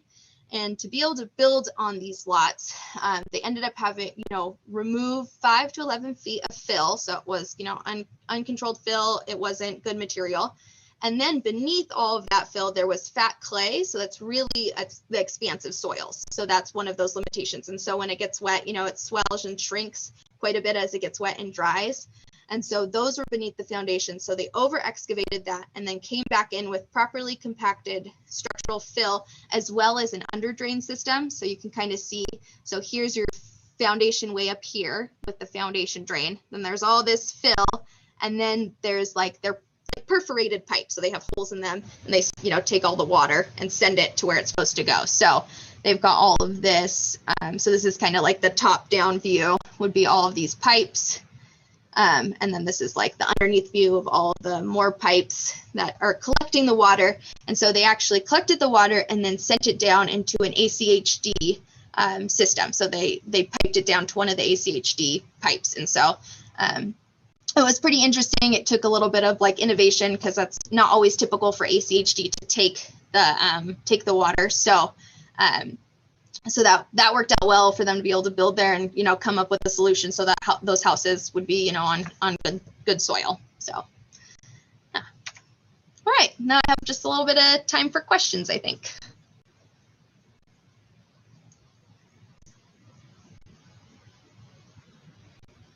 Madam Chair. Commissioner Moore. So during construction, are there any sort of special inspections by the city outside of kind of your standard building inspections for, I guess, the grading or the soils? Like during subdivision development or house? During construction of, subdivision development or just individual building construction as well? Yeah, there's not any specific city inspections, that I would do. I do drive out and look at them pretty often just to make sure, everything is looking good and that the everything's kind of matching the reports, but there wouldn't be one that they would call in for. Like in commercial development, we have our inspectors go out and do drainage inspections. For these, we really rely on the design engineer to be doing those kind of inspections. So. Okay, thank you. This is Jason. Let me chime in real quick. Public Works Engineering, I work with Melissa on these hillsides. On those subdivisions grading permits, we require the design engineer to submit us weekly or monthly reports with all the compaction testing of all the soils and any geotechnical issues they come up with. And we collect those throughout the process, and then we combine them at the end and then require a final sign-off letter from that civil stating that everything was designed, everything was constructed, and everything was placed as per the geotech and per the engineering reports. So we kind of rely on the professional engineers to finalize everything, to take the city out of the mix on that. When it comes to for the individual houses, we require the geotechnical engineer to sign off on the subgrade before they can place any foundations on that soil. And they are required to send that to us before we sign off on them placing any concrete, or the building department signing off on the rebar. And then there's a final grading at the end, which Melissa explained from the civil. But there is a little bit of work back and forth with the city, but mostly we're trying to rely on the civil engineers to do their portion of their design and their review. Perfect. Well, thank you both.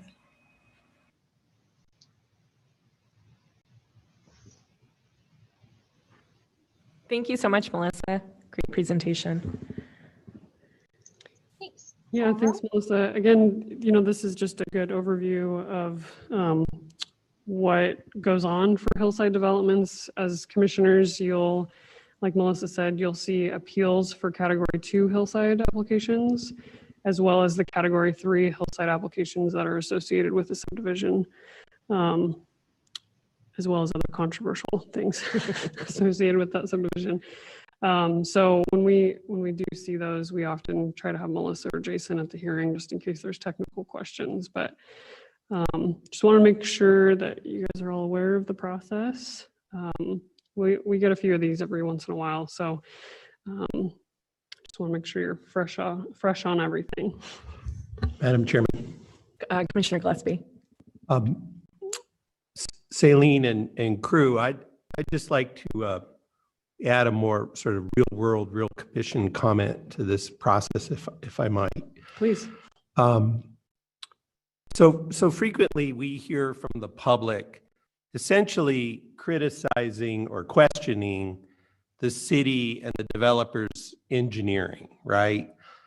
So, we'll hear people say, well, the city messed up 6 years ago on that Table Rock subdivision, or this is really steep, and 10 years ago there was this problem. And I thought I would just relate quickly sort of my perspective as a commissioner, that I am not a geotechnical engineer. And so as a commissioner, I generally will rely on the technical expertise of the city, whether it's fire or geotechnical. And frequently we have public asking us to add more requirements. And I'm generally fairly reluctant to do that unless I can identify a really clear reason to do so in the record. But I will say that I do think the commission has the discretion to add a condition or do a deferral and ask for more information if you all have legitimate reasons for questioning the geotechnical. But otherwise, if you don't, then and it's hard because we're not geotechnical engineers, I'll generally defer to the city. Thank you. I think that's a great point. I think it is similar to when we get reports from the fire department. We default to that all the time, saying we have to trust what they say. I think this is a similar situation for sure.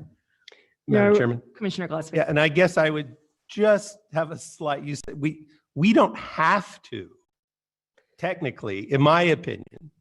But if you want to amend or change any of the technical aspects of an application, I think you should really have my opinion is you should have a real solid factual reason for doing so.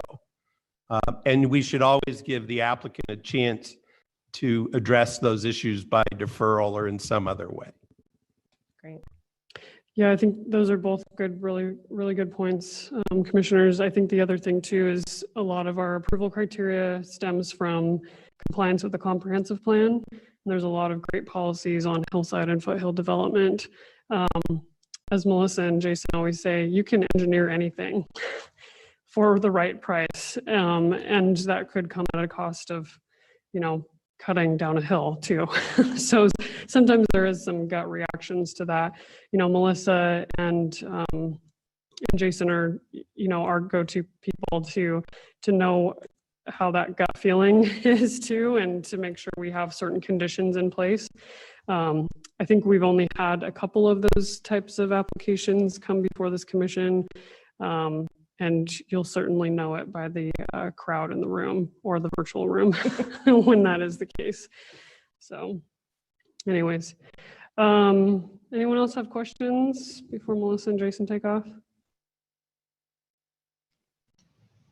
Okay, All thanks, right. Melissa. Thanks, guys. Thanks for having us. Thank you, everyone.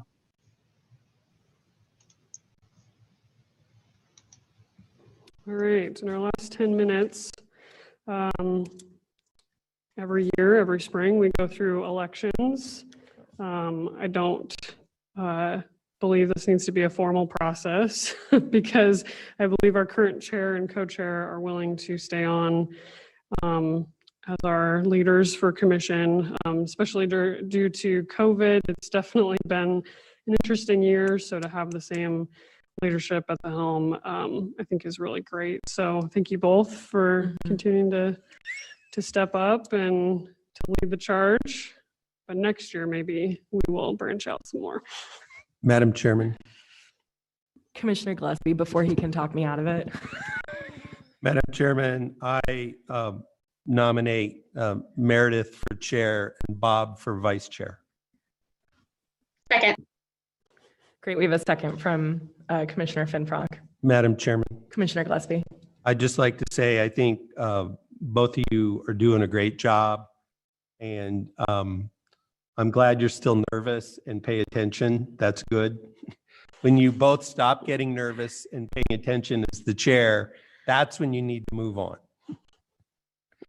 Thank you. Thank you. Okay, will the clerk please call? Is there any further discussion? We don't need to call the No, roll. we don't need to We call. don't call the Just vote? do a voice vote. Okay. Just like as in all in favor. Okay, all in favor? Aye. Aye.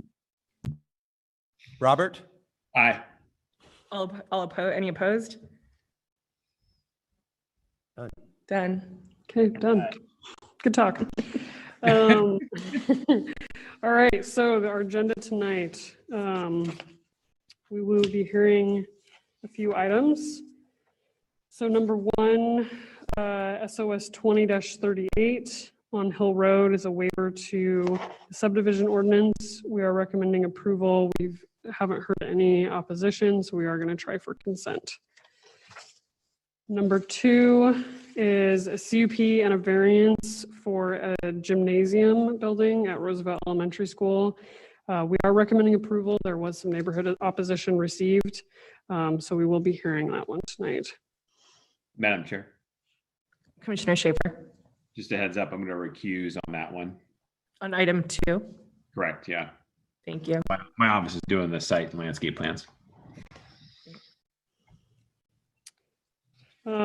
Number 3, PUD 20-49 on Overland for a triplex. We're recommending approval. There was some neighborhood opposition received, so we will be hearing that one. Number 4, a rezone for Spalding Ranch on Cole from R1CH to A1H. We are recommending approval. We haven't received any opposition, so we can try for consent. Number 5, SOS 20-36 is a waiver to the subdivision ordinance on Greenwood Circle associated with a minor land division. We are partially recommending approval and partially recommending denial, so we will hear that one. Let's see, number 6, CVA 20-69, a variance for a rear and side yard setback on Lemp. We are recommending approval. We haven't heard of any opposition, so we can try for consent. Number 7, CUP 20-61 on Boise Avenue. This is by Timberline High School for a drive-through. We are recommending approval. We haven't heard of any opposition, so we can try for consent. Number 8, SOS 20-35, a waiver to the subdivision ordinance. Similar to the last one, we are recommending approval and partially recommending denial, so we will need to hear that one. And number 9 is a rezone PUD and subdivision on Federal Way. This project might look familiar to some of you. They've added another parcel, so they had fun the first time. Let's do it again. So we are recommending approval. There was a letter of opposition received, so we will need to hear that one. So in summary, we are hearing number 2, number 3, number 5, number 8, and number 9.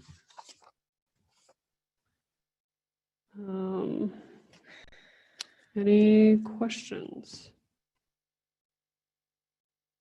Madam Chair. Commissioner Moore. Mainly just a clarification about item number 1. So in the staff report, it mentioned that it was exempt, minor subdivisions are exempt from infrastructure improvements. Why would this be an item on the agenda if it's exempt from the improvements? There's Mr. Moser. David, would you like to answer that question? Sure. Madam Chair, members of the commission, the action letter for the property line adjustment specifically required the extension of the water line, although they are exempt, but the planning team, PDS can be more more restrictive if it wants to be. And we thought at the time that getting water to these lots was important. But they challenged us on it, and we had to go by what the code said. Makes sense. Thank you.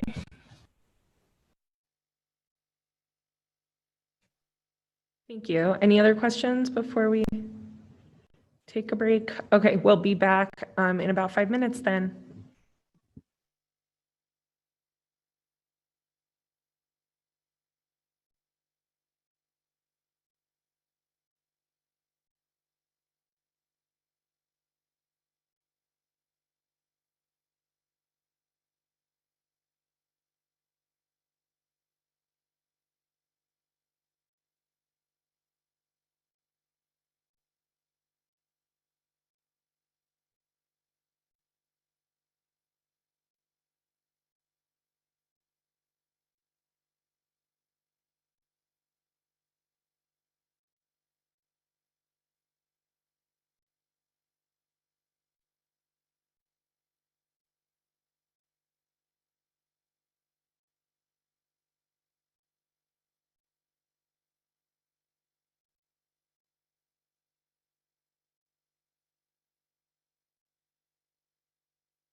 All right, good evening, everyone. And welcome to the Boise City Planning and Zoning Commission public hearing. A few things to start out for tonight's proceedings. Everyone from the public entering the hearing has been automatically muted and cannot speak. As the item you're interested in comes up for discussion, you'll be called upon and unmuted. There is a chat function in Zoom. This is not part of the record and should only be used if technical difficulties arise. Our procedures for public hearings begin with a presentation from the planning team, then we'll go to the applicant and then the representative of the Registered Neighborhood Association, followed by questions from the commission. After that, we proceed to public testimony, starting with those who are in person, which I don't believe we have any tonight, then who signed up on the online sign-up sheet in advance, and then anyone else who raises their hand virtually. If you are attending through your telephone, you can type in *9 to raise your hand. Each member of the public is allowed up to 3 minutes for testimony. We are strict with this time as it is limited in code. And finally, the applicant is allowed 5 minutes for rebuttal, after which the hearing will be closed and the commission will deliberate and render a decision.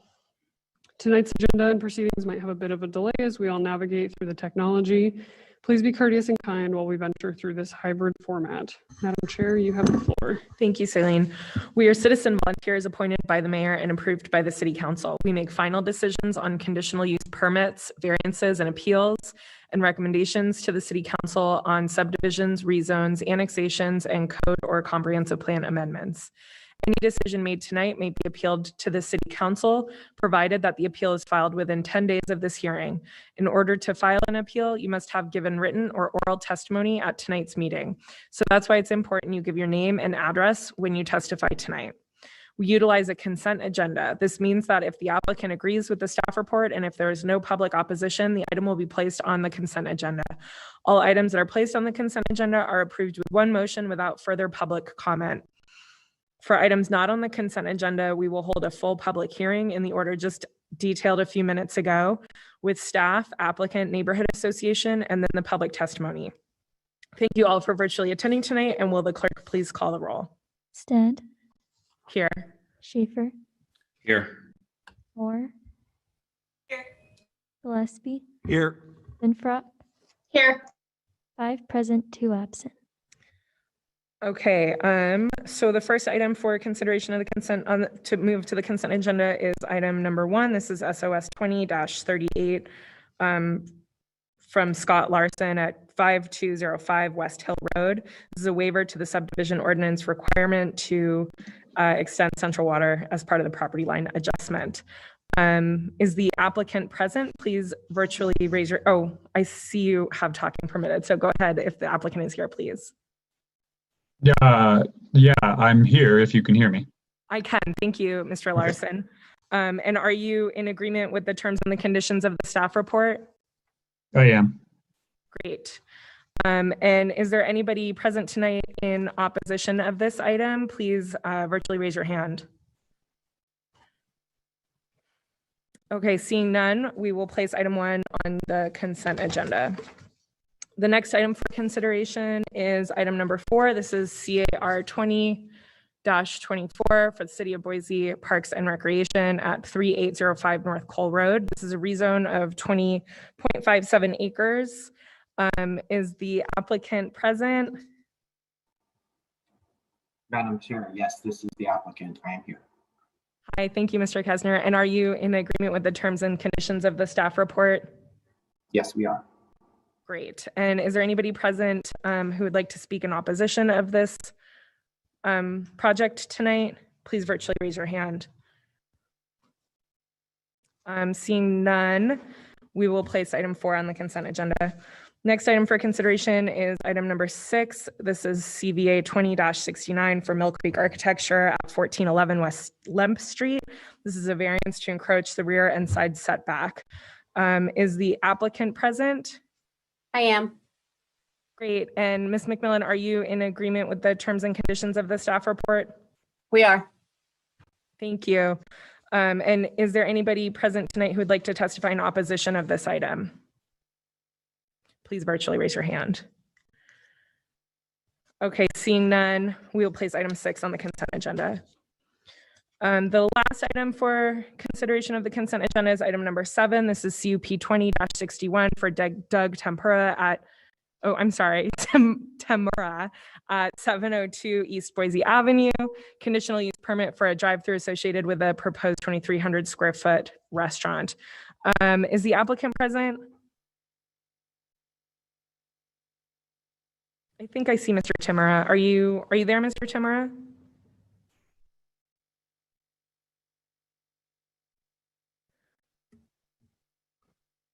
I think. Madam Chairman, maybe he should try turning off his mute. Yeah, see if you, Mr. Tamura. I'm sorry if I'm butchering your name.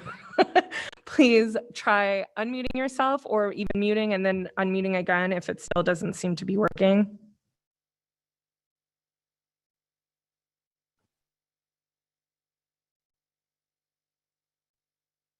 Doug, are you there? If your audio doesn't seem to be working, can you maybe text or chat? Yeah, or virtually raise your hand just so that we know that you are there.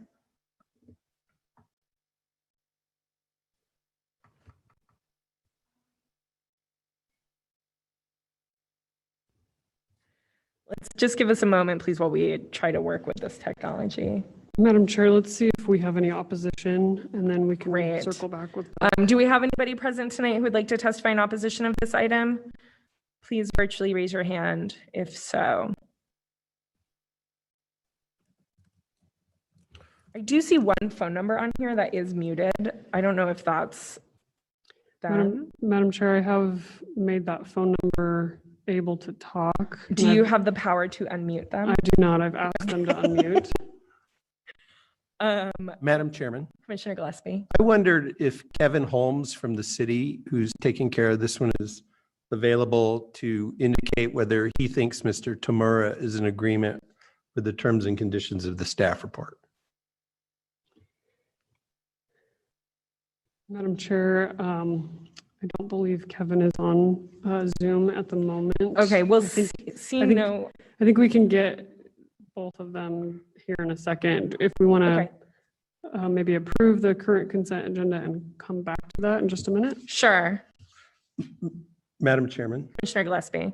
I'm wondering if just procedurally we can approve the consent agenda with items 1, 4, 6, and 7, and then later, if necessary, we can come loop back if Mr. Tamura doesn't agree?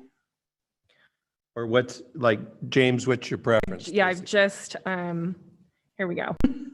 Hi, James. Milt, that's fine. The application's been received, and without further input, unless planning staff has heard anything or anything's been submitted, then staff and P&Z are can move forward with approving as it is applied and conditioned. So perfect. Madam Chairman. Commissioner Gillespie. Move that we approve the consent agenda consisting of items 1, 4, 6, and 7. Second. Great. We had a second from Commissioner Finfrock. Will the clerk please call the vote? Stead. Aye. Schaefer. Aye. Moore. Aye. Gillespie. Aye. Finfrock. Aye. All in favor, motion carries. Great. Okay, the first item that we'll hear then is item number 2. This is CP 20-59 and CVA 20-72 for Boise School District at 908 East Jefferson Street. It's a conditional use permit for a 6,700 square foot gymnasium. Madam Chair. Commissioner Schaefer. I'm going to recuse myself from this item as my office is conducting the site and landscape plans for this project. Okay, thank you. And we'll hear first then from staff, and Mr. Moser, all yours, please. Thank you, Madam Chair. Members of the commission, give me a moment while I share my screen.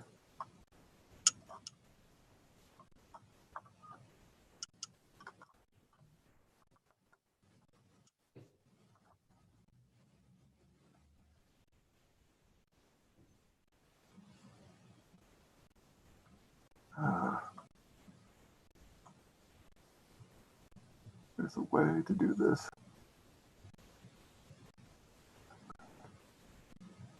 Display. There we go. Madam Chair, members of the commission, the applicant is requesting a conditional use permit for a school addition to add a 6,700 square foot detached gymnasium and a variance for the building to encroach 5 feet into the street side setback along State Street and Maple Avenue. The subject property is approximately 2 acres in size and bounded by Jeppesen Street to the south, Elm to the west, State Street to the north, and Maple Avenue to the east. It is zoned R2H and contains the Roosevelt Elementary School. And as you can see from the aerial photograph, the area surrounding the site is developed with a historic residential single-family neighborhood. The school addition is located at the northeast corner of the site at the intersection of State and Maple Avenue. The building size and mass is consistent with the historic school building. The proposed detached building is lower in height than the existing school building and is under the height limit of the R2 zone. It is compatible with the surrounding neighborhood since the addition does not change the use, which has been a school and has been a school for over 100 years. The building is buffered from the adjacent residential properties by public right-of-way, State, East State, and Maple Avenue, which is lined with mature street trees. This location was selected for several reasons. It will protect the open space and playground area on the west side of the site. In addition, the proposed building area is already occupied by mobile classroom buildings, which will be removed with the construction of the gymnasium. I would also like to note that the school building and the trash enclosure are located outside. And here's the trash enclosure. You can see the school building located outside the clear vision triangle marked in red here at the intersection. As you can see, the proposed building is set back 15 feet from State Street and Maple Avenue, where 20 feet is required. In addition, the trash enclosure right here will be constructed along the property line adjacent to Maple Avenue. This is the exact or a very similar location to the existing trash enclosure on site, which is fenced in with a chain link fence currently and has been that way for quite some time. The requested variance is for the building and the trash enclosure encroach into these street side setbacks, and there is a hardship and exceptional circumstance that justifies these encroachments. A few things I would like to note on the site plan. You can see the easement here between the existing school and the proposed building, 16 feet wide. You can note the trash or the clear vision triangle here, and if the building was moved so that the building and the trash enclosure were set back out of the setback along Maple, it would significantly encroach into this playground area to the west. And you can see the 5-foot setbacks here and here for the building, and then of course the trash enclosure. These elevations show the building addition, mass, and height with respect to the existing school. So this is a view of the building, proposed building from Maple, and this is the view of the proposed building with the existing school from State Street. And these are perspectives of the addition as well. This is kind of more of an aerial perspective of the proposed school addition. There is a hardship and exceptional circumstance that justifies these encroachments. The hardship is the 16-foot wide sewer easement between the existing school and the proposed building, and the protection of open space to the west. The sewer easement location requires the building to be moved 5 feet into the street side setback along State Street. In addition, there is an exceptional circumstance that the building design and location were selected to protect the school's open space and playground areas. In addition, the school building location at the northeast corner will preserve the full view for the school staff of the playground open space, which is required to ensure student safety.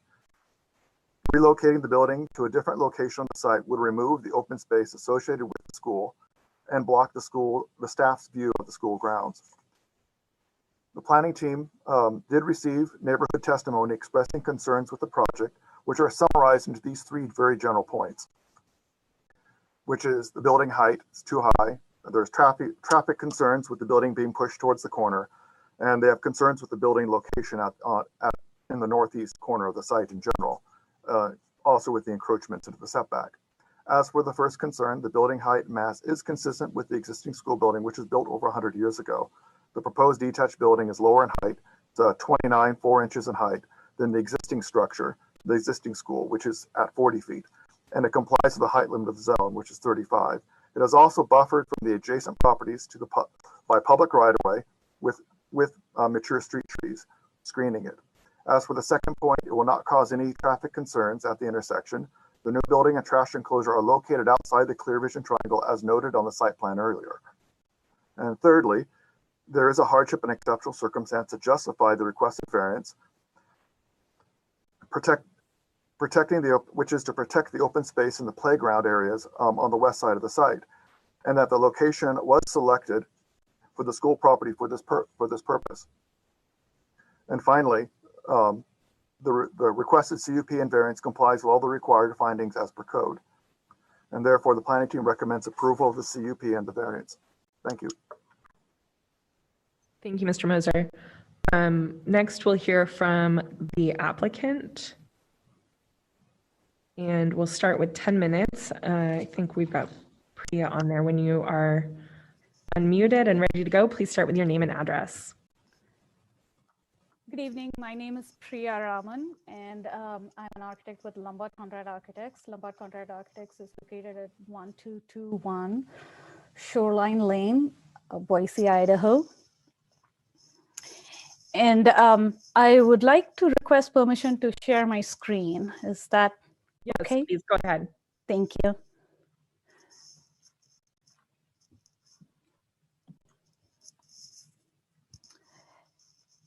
Is that visible? Not yet. Okay. Is that visible now? Yes, there we go. Thank you. Thank you. I thank you for the opportunity to present today. Thank you to David Moser. He clearly established why we are requesting this variance. There are a couple of things that I would like to highlight. So I do want to delineate our design process, and we wanted to inform you that our concept is actually informed by context. Apart from just exploring the site and existing conditions and the project goals and scope that David Moser explained to you earlier, we also considered the historical significance of the existing building and also considered how this building contributes as a public space to the community. And apart from the goals to actually get a dedicated gym, there were actually requests from the school community that there is not enough performance or spectator space for the current cafeteria area. This is the profile, the footprint of the cafeteria area here that I'm highlighting on my screen. And it is significantly undersized for the school population, and it also overlaps activities with the cafeteria. And that is why we need another dedicated gym space. As we previously heard, the green space needs to be preserved with the smaller footprint of this site. It is quite a challenge. So one of the main goals was to protect this green space. And then as previously indicated, the counselors and the psychologist and the SLP are all in portables right now, and we are proposing to remove this. And there is overlap between several activities in the cafeteria that we are trying to ameliorate by this project. While doing the historical research for the significance of this building, this 1919 was the original construction, and then there were 4 classrooms in a 2-story structure that was added in 1946. And the 1-story structure along Maple was added in 1951.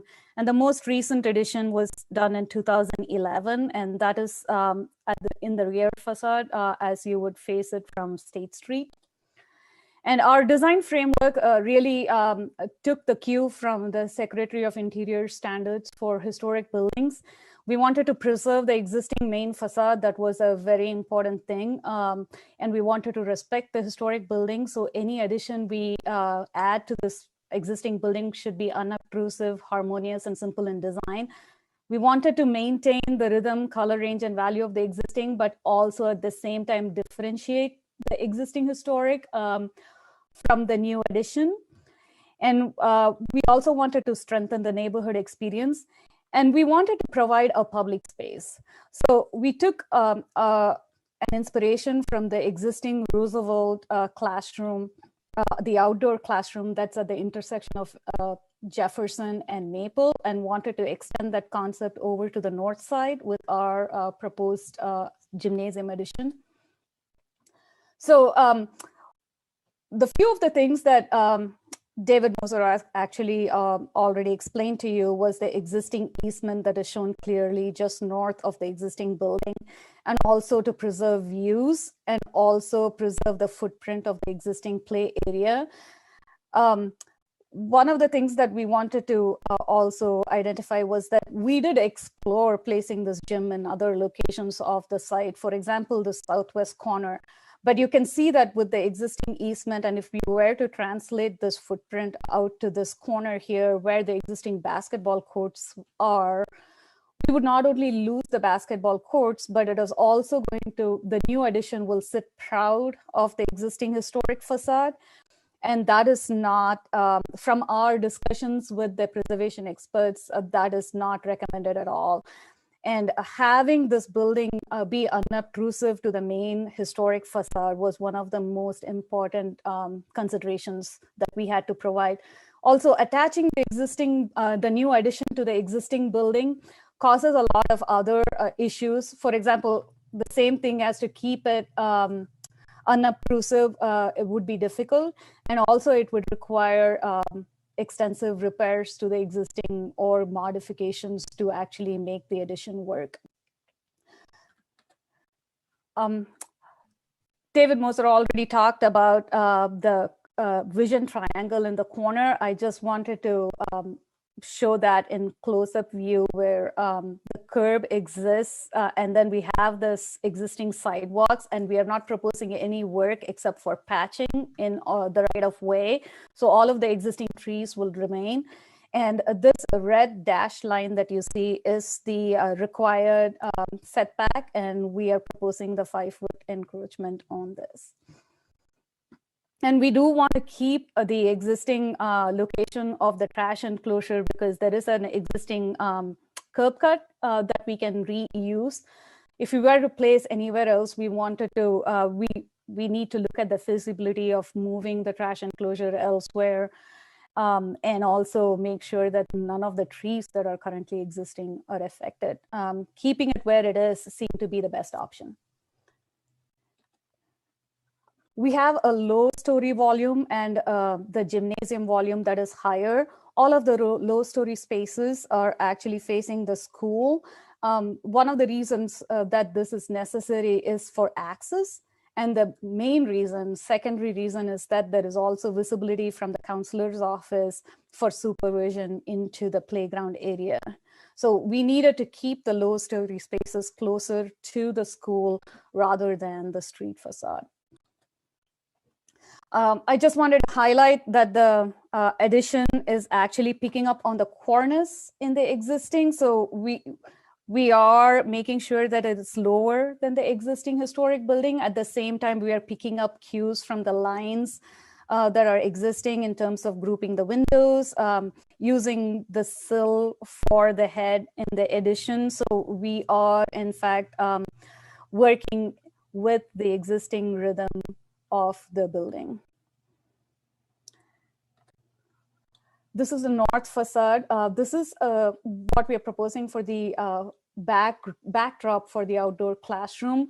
We are proposing that some artwork be integrated with the masonry, and we are also proposing freestanding trellises and first story windows so that when you walk along State Street, there is a pedestrian scale to the exterior facade.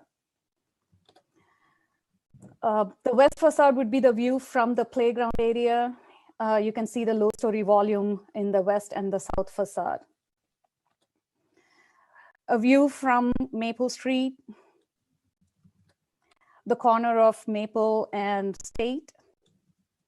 And it gives you a good idea of how the outdoor classroom would become part of the public space, where the fence for the playground area would actually terminate with our addition. So there wouldn't be a fence that is currently existing all along the property line on the north facade.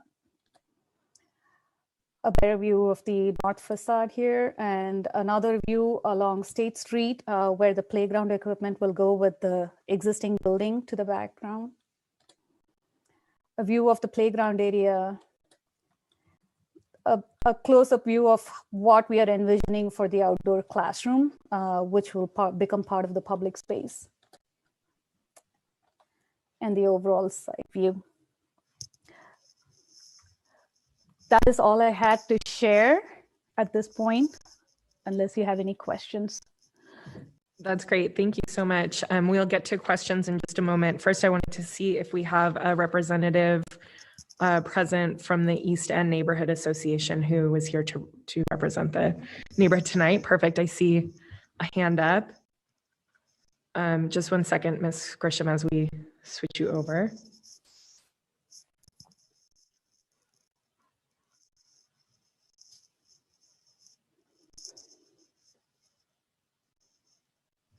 Okay, you should be able to unmute now and go ahead and get started. We'll please start with your name and address.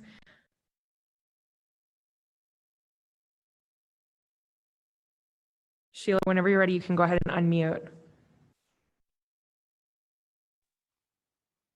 Sorry about that. It was a delayed thing. No problem.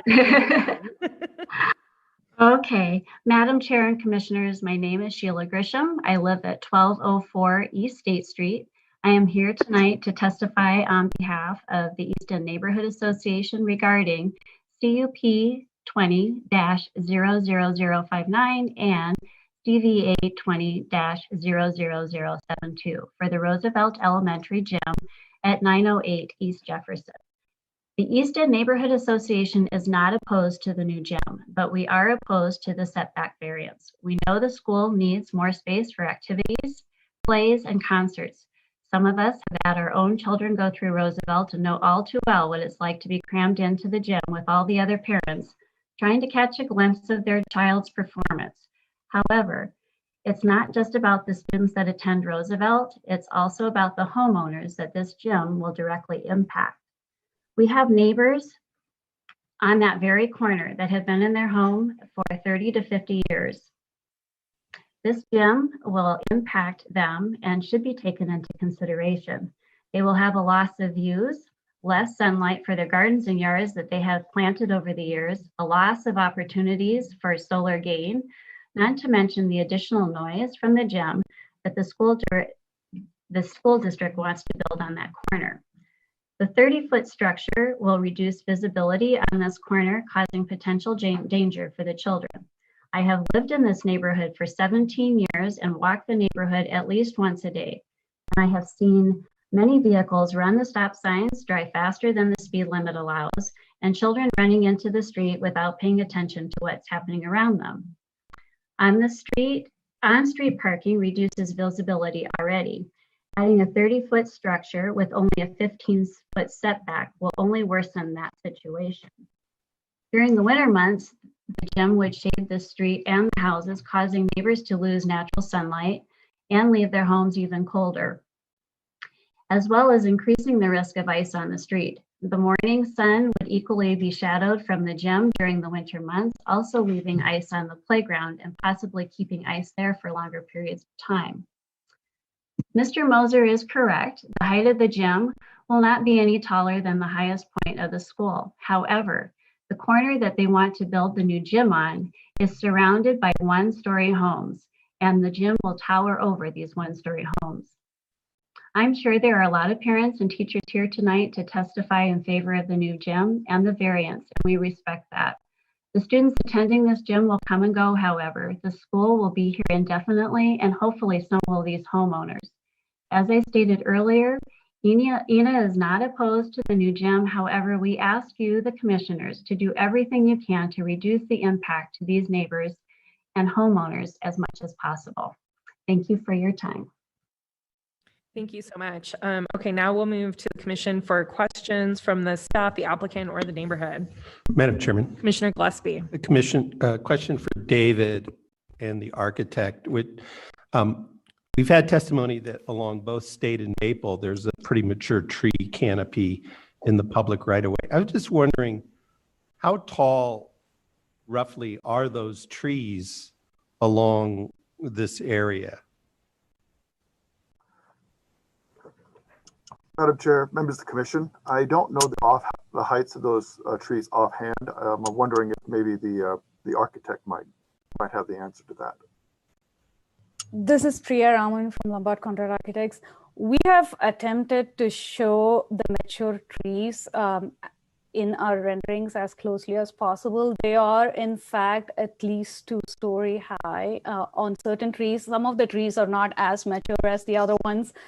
I can quickly go to the canopy plan and you can see how large they are in terms of the tree canopy itself, but I would not be able to give you an actual height of the tree from the top of my head.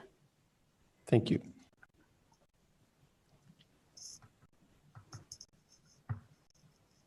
Madam Chair. Commissioner Moore. So what, and this is a question for the architect, what is the distance from the existing school on Maple, from the existing school face to the new face of the gym? What would that difference be, I guess, how much? So, I'm sorry, this is Priya again, the architect. I have this slide that I'm sharing right now, and I'm showing the existing school building on Maple. And the gap is about 17.5 feet, and the 16-foot easement is what exists in this gap. And that is why we're proposing it to be detached from the existing historic building, because there are utilities that are running here. There is an existing sewer line that exists in this sewer easement. I'm sorry, was your question just the gap between the two buildings or also the distance from the property line?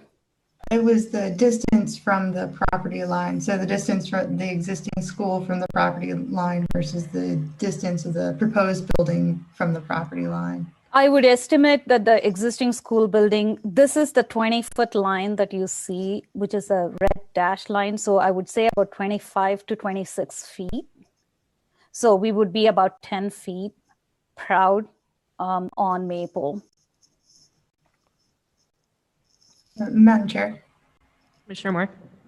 Just a quick follow-up question. And then what was the height on that portion of the building? It was like 15 or 16 feet, is that correct? On that portion of the existing?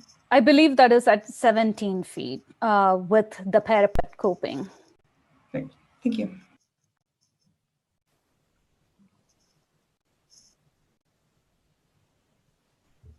Any further questions from the commission? Madam Chairman. Commissioner Gillespie. This is a question for the architect. I assume you were given design guidelines for how big the gym had to be, particularly how wide. I mean, basically it has to fit a basketball court plus this whatever stands the school district wants, plus that ancillary build offices, bathrooms, et cetera, that are housed in the 1-story sort of step down border. Is that correct? That is correct. The request was that we provide a full court gym that is usually specified for school buildings. And you can see how tight we are for extra space around the building. We're not proposing stands as such, but we are including an extra space for seating. And this is really important for parents to be able to attend the events. And this is by far the tightest we can have to provide for, secure access and also exiting from the building outside. So we've really maximized what we can between the easement and the setback line itself. Any reduction in the court size would make the court not a full court that Boise School District typically has for their elementary schools. And the additional 1-story spaces are also at the minimum. You can see these circles that we have. Those are typical ADA accessibility requirements. And we've really, maximized the space use here by providing just what we require, code required access. Great, thank you. Okay, so next we'll move to public testimony. Anybody that would like to speak on this item tonight, please virtually raise your hand and we'll just sort of work our way down the list. I see Alan Taylor first up, so let's start there. Just give us a moment while we, perfect. You should be able to unmute now. Please start with your name and address. Thank you. My name is Alan Taylor. I want to make sure that you can hear me. We can, thank you. Thank you. I live at 1003 East State Street, and I've lived there for about 30 years. I'm directly east across the street from the location proposed for the new gym. My own children attend Roosevelt, and I think a new gym sounds great, but I am not in favor, and actually I'm opposed to the location that is being proposed. To cut to the chase, I'm not anxious to live in the shadow of a building that's twice as tall as my home. My dining room and kitchen windows look west over the school block. And on most days from our kitchen table, we can watch kids on the playground and watch the sunsets. Given the proposed location of the new gym, all we are going to see is a 29-foot brick wall for the rest of our lives. Remember, those mature trees drop their leaves and they go for about 5 months leafless.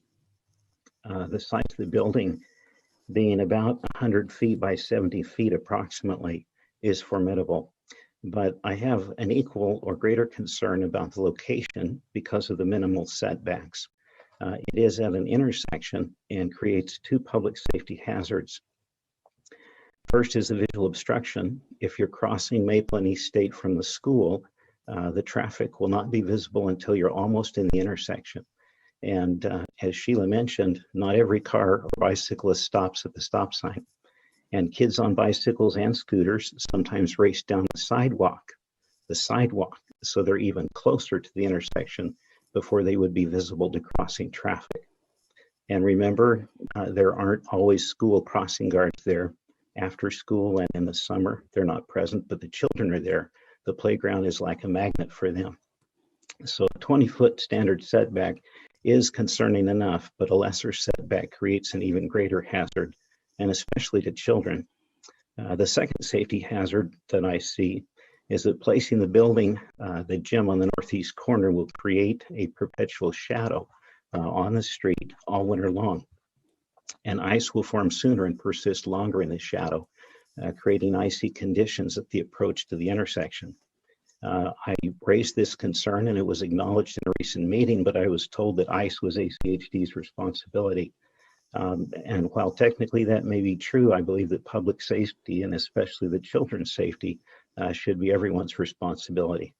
And it would be very tragic if a car were to slide on the black ice in the shadow of the gym and hit a child in the crosswalk.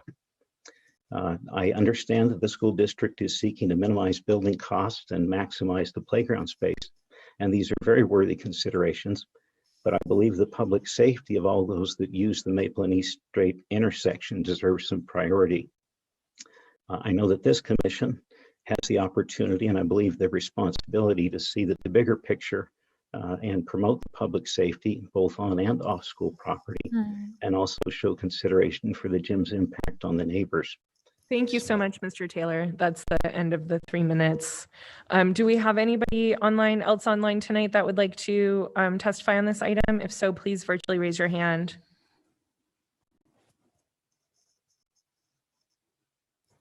Okay, seeing none, we'll move to a rebuttal from the applicant. So Priya, you have 5 minutes for rebuttal if you'd like it. I would like to take the opportunity to raise a couple of points if allowed. Yes, please, go ahead. Thank you. I wanted to point out that there is an existing fence in the property that actually circles from the southwest corner and along Jeppesen, all along Elm, and all along State Street. And it actually terminates on the northeast corner of the existing building. So currently, the students are actually on the sidewalk and accessing the street, but we are actually proposing that there is more space on the public side in this northwest corner with the creation of this outdoor classroom. So if they are, in fact, there is actually more space with regard to safety for kids running into the street is what we consider. And secondly, currently there are portables that are actually in the site. They are one-story portables, we agree. But having a permanent structure that is actually in more line with the historic building will be a permanent solution for the school and for the surrounding neighborhood as well. So we are proposing that we eliminate any chain link fence even around the trash enclosure and make it more consistent with the masonry structures on the site. And with regard to overall safety, if you look at the whole site, having this building anywhere else would definitely cause visibility concerns for the staff to monitor the playground. And we do believe that we are ameliorating the existing fence by actually providing for more public space in the northeast corner. Thank you so much. Okay, great. Well, so at this point, we will close the public portion of the hearing and the item is before the commission.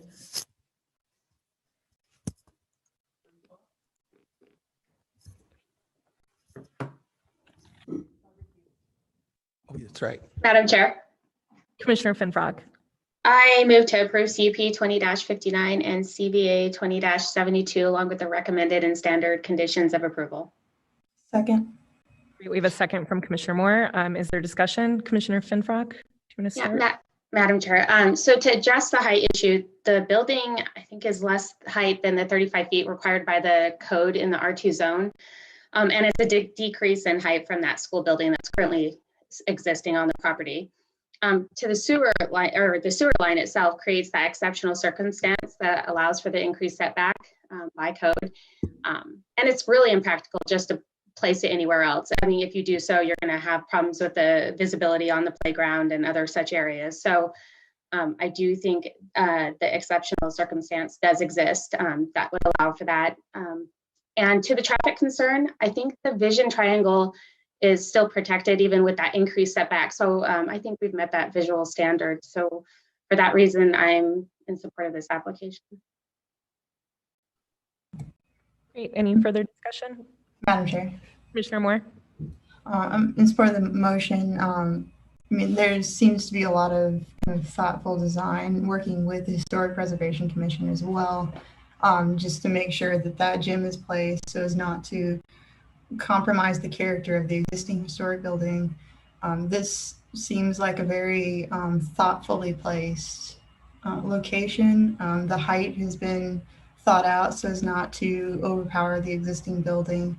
And the requirements from code, not from code, but from the program for that particular use, unfortunately requires such a size and I'm assuming such a height that there's not, to be able to provide that code, a lot of wiggle room in that area.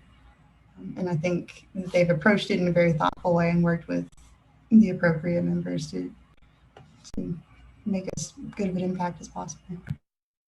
I agree with that completely, what was said by both of the commissioners. And I think this is a solution. We are a growing community, and this is a solution that preserves that historic building and also all the mature trees around it, which is something to celebrate. So with that, I will ask the clerk to please call the vote. Stead. Aye. Moore. Aye. Gillespie. Aye. Finfrock. Aye. All in favor, motion carries.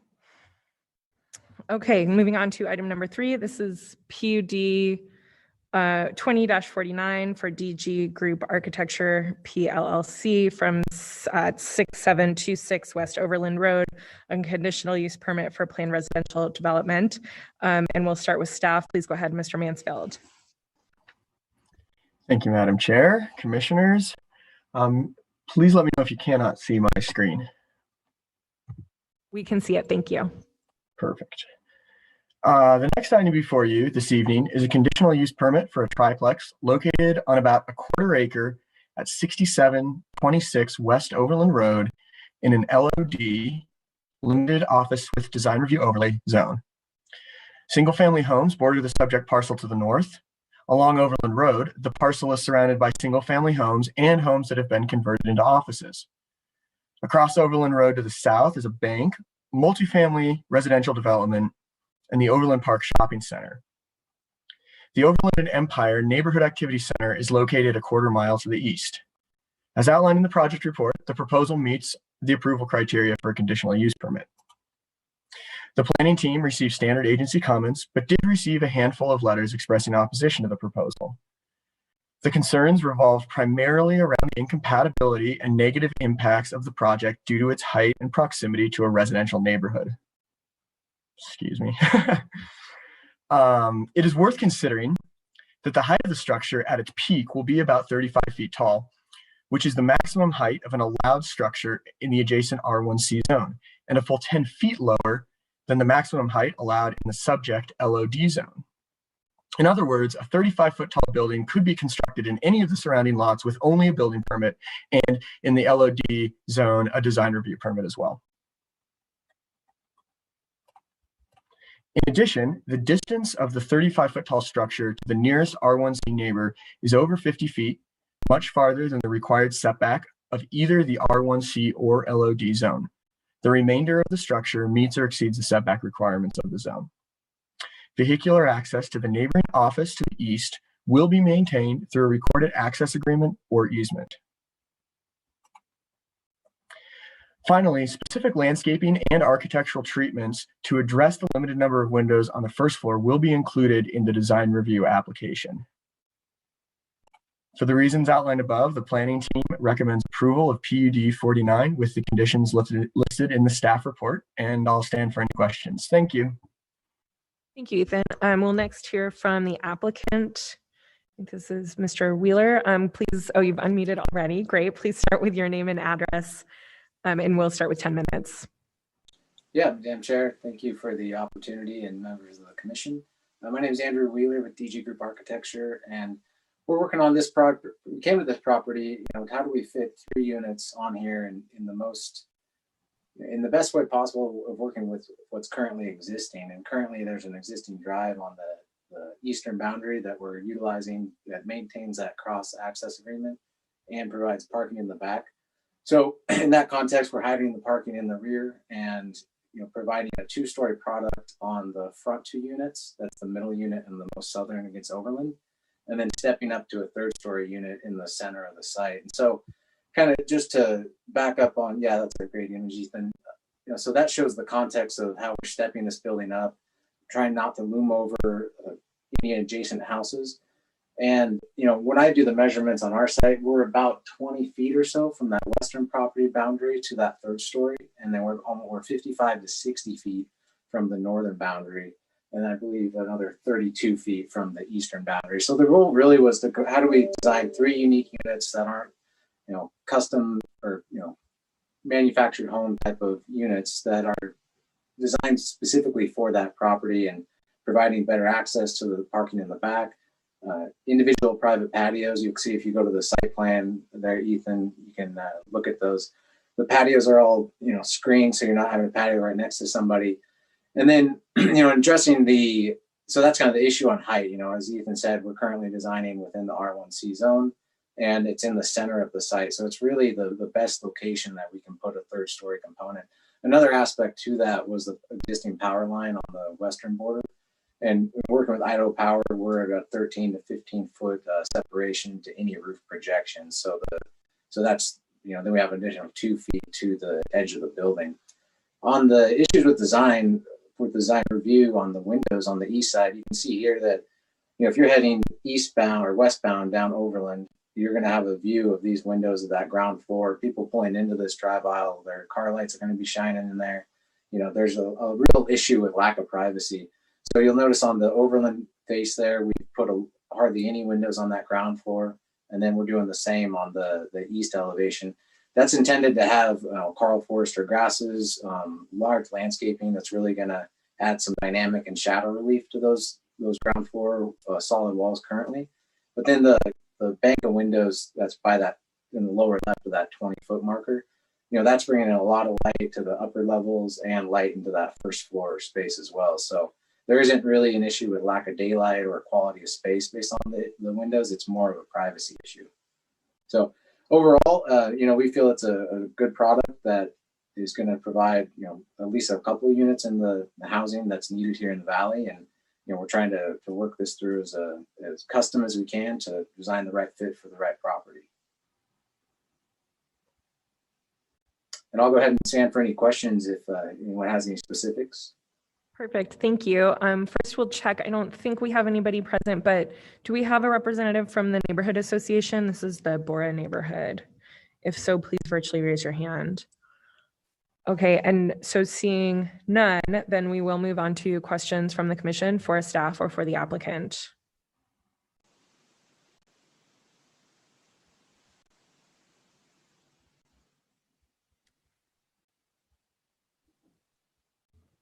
Madam Chairman. Commissioner Gillespie. Question for Ethan. Ethan, what's immediately adjacent on the east side of this property? Commissioner Gillespie, Madam Chair, to the east of this property is an office building, and I believe it is a medical office building. And what's to the west, Ethan? To the west are 2 single-family dwelling units. Madam Chairman, Ethan, so it was 50 feet to the back property line, is that correct? That 50-foot distance. Madam Chair, that's correct. At least 50 feet. They've got a 10-foot setback, 42 feet plus of pavement, and then another 5-foot sidewalk. So well over 50 in fact. And looking at those 5 houses that are sort of clustered on the north side, all of those look to be placed even further north and a bit east and west. So maybe another 50 feet to the actual house. Am I reading that right? Madam Chair, Commissioner Gillespie, I would say you're correct in that reading. Thank you. Madam Chair. Commissioner Schaefer. Question for Ethan. Ethan, just to confirm again one more time, the maximum permitted building height in this zone is 45 feet, correct? Madam Chair, Commissioner Schaefer, that is correct. And with this design, they're matching the height, the maximum allowed height of the adjacent residential zoning, correct? Madam Chair, Commissioner Schaefer, that is correct. Okay, perfect. Thank you.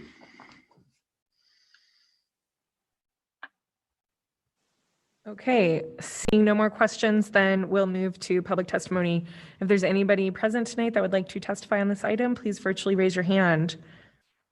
We did have somebody on the sign-up sheet, but I'm not seeing them here in attendance. Okay, seeing nobody. So now it would be a chance for rebuttal from the applicant. Mr. Wheeler, you're welcome to use that 5 minutes, but there has been nothing to rebut. Yeah, well, I guess I'll just use the opportunity to explain one issue or opportunity that came up today with fire was a question on our 20-foot drive access. And if we're over 30 feet, then we need to provide an apparatus road to be able to do that. In looking at the building distances, the far north of the building is right at about 100 feet from the curb cut at Overland. So we're well within that 150-foot radius for any fire to, fight the fire from Overland and not needing to provide that. So I just wanted to clarify that as we're working through that with fire and, their conditions, which I don't see them as an issue, but I thought I'd bring that up because it was a last minute item there. Great, thank you. We appreciate it. But yeah, other than that, I appreciate the time and look forward to building a good project. Thank you. Okay, so at this point, we'll close the public portion of the hearing and the items before the commission. Madam Chair. Commissioner Schaefer. I move we approve PUD 20-49 with all the terms and conditions as written in the staff report. Do we have a second? Second. Okay, second from Commissioner Finfrock. Any discussion? Madam Chair. Commissioner Schaefer. Yeah, I'll keep this brief. I think the applicant has done a nice job working with the existing conditions there on the site.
Holly, are you there? Yes, thank you. Madam Chair, members of the committee, my name is Holly Kuhl-Repholz, and I represent the Idaho Prosecuting Attorneys Association. I hope that you all received our letter. It's our opinion and that of law enforcement here in Idaho that this bill makes our roads less safe, and for us, it's an issue of public safety. As our letter states, there's a reason why there is a swift and certain license suspension on a civil side, and then the criminal track runs separately. If you would look throughout the United States, I think it's fair to say that almost every state has the system that we have currently, that there is a separate civil track for an ALS suspension versus a criminal track for the criminal license suspension. So for prosecutors and law enforcement here in the state, we really do believe this is a public safety issue, and this change would make Idaho's roads less safe. And with that, I'll stand for any questions. Thank you. Are there any questions of Holly? Representative Cannon? Thank you. Excuse me. Thank you, Madam Chairman. And Ms. Kuhl, I'm having this thought that if you really ought to be charged once, and if you're found not guilty, then we're done. And I understand that there's always been the two tracks, and that's usually because, as I recall, and I don't do DUIs, but from what I generally recall from just being in court or whatever, the reason for that is that there's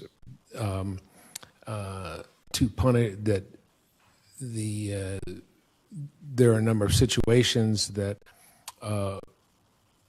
justify the license suspension, especially when a person's been convicted. So could you help me with a concern that if we're going to do two different tracks on a person, it's almost, and I'm not saying it's double jeopardy, it's not, but because one's civil, one's criminal, but just with the general philosophy of charging two different ways, if you're found not guilty, why should we continue charging another way? Madam Chairman, Representative Gannon, I think it's easy to think of it in those terms, but really when you are found or you're driving under the influence and there's a chemical test, that is what the civil license suspension is tied to, just the chemical test. And so that's when your license is suspended. And within that ALS process and the civil process, that license suspension, you have full due process rights. You can challenge either the lawfulness of the stop in that ALS suspension, or you can challenge the legality or the test in general, the chemical test. And so that civil license suspension is tied directly to that test. And then the criminal case, as has already been mentioned by one representative, can be dismissed, vacated for many, many reasons other than the chemical test. You can be found not guilty even though you blew way over a 0.08, and you might be found guilty for some unknown reason by the jury that has nothing to do with that chemical test. So the first license suspension on the civil side is directly just tied to that chemical test, whereas you can be found not guilty in the criminal case for numerous reasons. We do also have concerns that if a case is even with the word vacated, not knowing what that term or how that term will be interpreted, that if even a case is reduced, let's say from a DUI to a reckless, that would get rid of the license suspension as well. And again, the license suspension on the civil side has always just been tied to the chemical blow. And that's how most states do it in this country. And the reason is for that is that the data, the research shows that having that swift and certain punishment or deterrent, getting your license suspension is critical and keeps our roads safer and our citizens safer. Thank you. Thank you, Ms. Kuhl-Repholz. Is there anyone else that has a question of her? If not, we'll move on to Eliza Massa.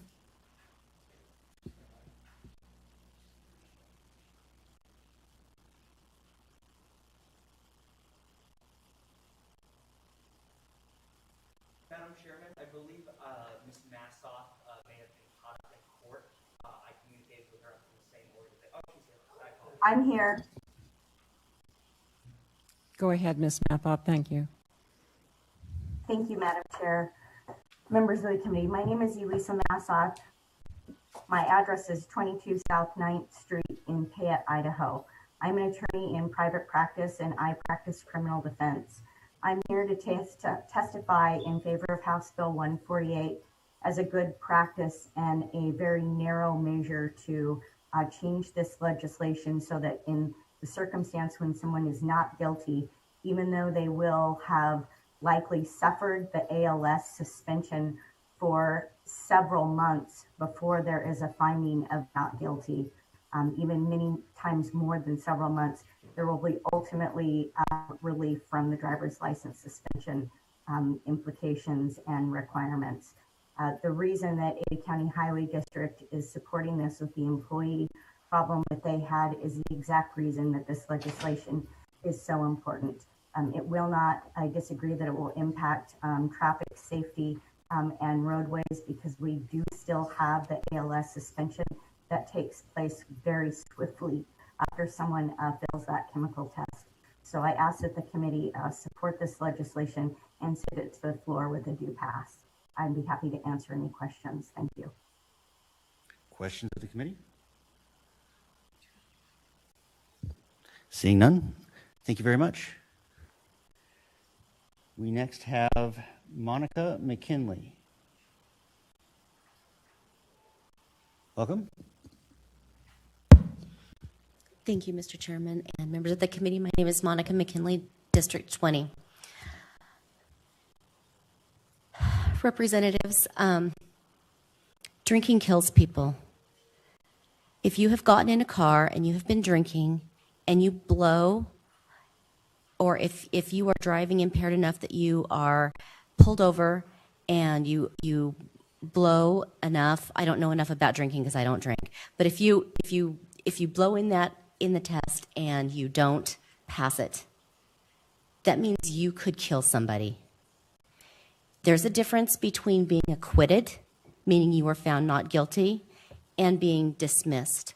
As this bill is written, it is not something that should be passed because there are too many loopholes for people who, like Representative Cannon said and the previous testifier said in the previous testimony, you could get off for other reasons and still be guilty. And then what are you going to do? You're going to go back and you're going to drink again and you're going to get back on that road. People that habitually drink and drive are not going to be stopped because of a rule. That's why you have to put those locking mechanisms on your vehicle because they will try to do it. Please vote no on this legislation as it is written because there are way too many loopholes. I stand for any questions. Questions? Hearing none, thank you. Bruce Wong.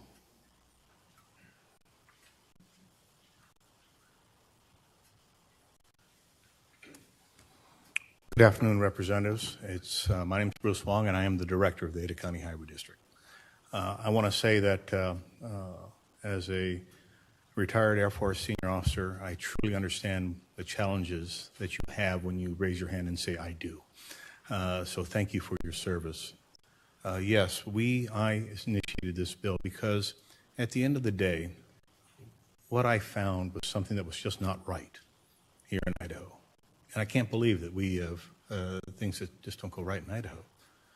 If someone is not guilty of an issue as found by a court of law, they should not continue to be held accountable or punished by that law that they're not found guilty of.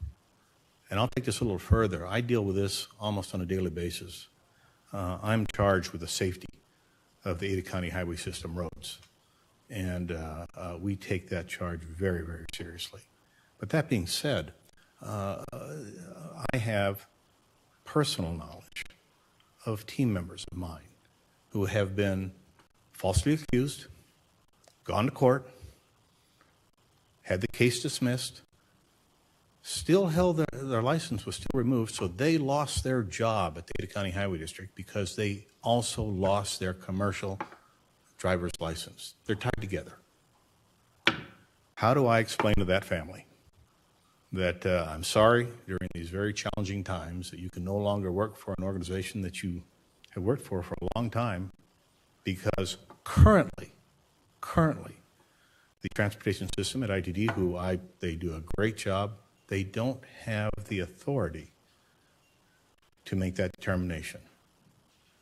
I ask you to please rectify this, what I consider a wrong and something that's just not right here when someone is not guilty of an issue yet continues to be held in abeyance as if they were guilty. And I'll stand for any questions that you may have. Thank you. Thank you. Are there questions? Hearing none, thank you very much. I have a question. Oh, I'm sorry, Mr. Wong. Representative Cannon. So I asked a question before, and I'll just see if you, thank you, Mr. Chairman, Mr. Wong.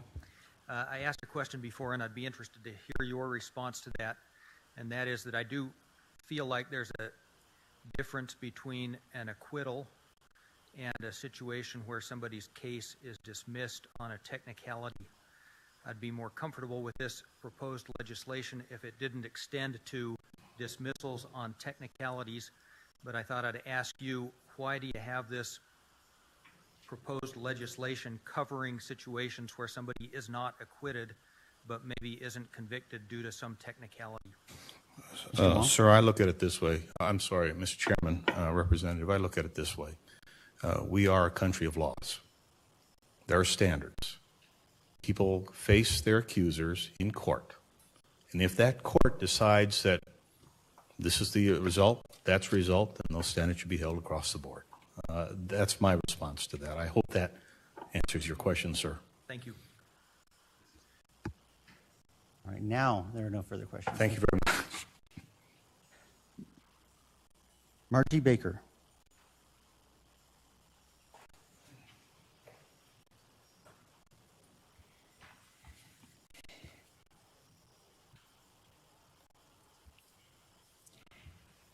Good afternoon, Chairman and committee members. My name is Margie Baker, and you're here to see me again here. But I do have a concern with only the verbiage of the bill. I am for the bill, but just on page 8, if we could take a look at page 8, and then on lines 14 and the section 9, and I do have a problem with privileges. Restricted non-commercial vehicle driving privileges. I just want a distinction on that because I think we need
Okay, I think 2:30 is upon us.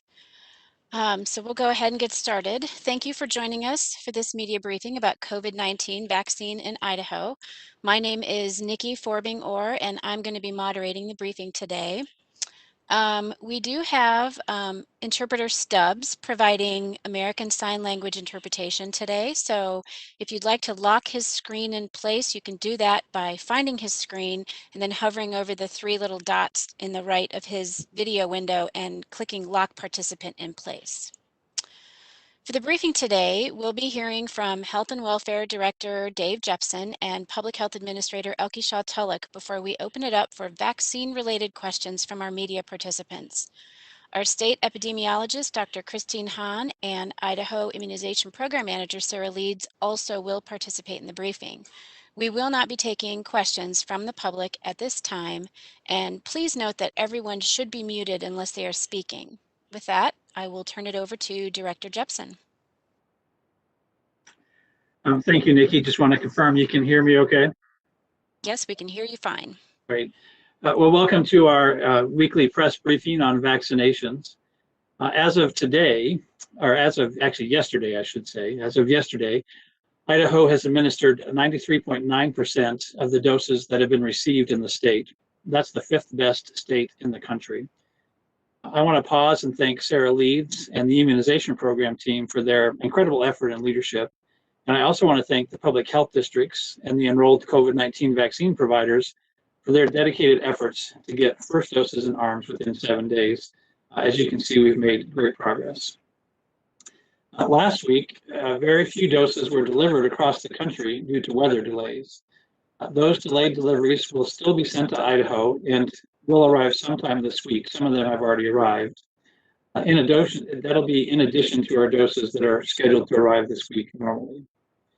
However, despite the delay in deliveries, around 53,800 total doses, first and second, were administered last week. Of the roughly 290,000 people in Idaho who are 65 and older, including those who reside in long-term care facilities, around 112,700 have received a first dose, which is 39%. We have heard from many Idahoans their frustration of trying to make a vaccine appointment. The limited availability of appointments has created a situation where individuals are making many attempts to schedule an appointment, which has led to overwhelmed phone lines and websites. The biggest issue, as we are all aware, is the supply of COVID-19 vaccine is not meeting the demand in Idaho and across the country. However, I understand the frustration with the current situation of finding an appointment. DHW teams are working on a statewide vaccine pre-registration solution. The main objective of this pre-registration solution is to give Idahoans one place to go to register that they are interested in getting vaccinated. Once registered, an enrolled COVID-19 vaccine provider will reach out to schedule an appointment when they're eligible to get vaccinated, and the provider has appointments open. We expect to have this available in early March. Vaccine is being allocated to the states based on population numbers, which means it's based on the number of people who live in each state. Given the limited number of doses Idaho is receiving, we want to make sure Idahoans who live and work here have as much access to the vaccine as possible so we can stop the spread of COVID-19 in our state. That is why the state of Idaho is now requiring that those seeking COVID-19 vaccines in the state should either live or work in Idaho. Regardless of citizenship or immigration statuses, all eligible people who live or work in Idaho should get vaccinated when it's their turn. People who do not live or work in Idaho should make vaccine appointments in the states in which they have a primary residence. People who register for vaccines with any vaccine provider in Idaho will be asked to provide one of the following: a driver's license, a work or school ID, a letter with the person's name and address, a utility bill with the person's name, or a voucher from an employer, faith-based institution, healthcare provider, school, or any other organization or agency that verifies the person lives or works in Idaho. Finally, I want to mention that those individuals who are homeless in Idaho will be eligible for the COVID-19 vaccine in group 2.3. That's our next group. This announcement does not change their ability to get vaccinated when we move to group 2.3. Finally, just a reminder to please physically distance, wear a mask, keep your hands clean, and stay home when you're sick.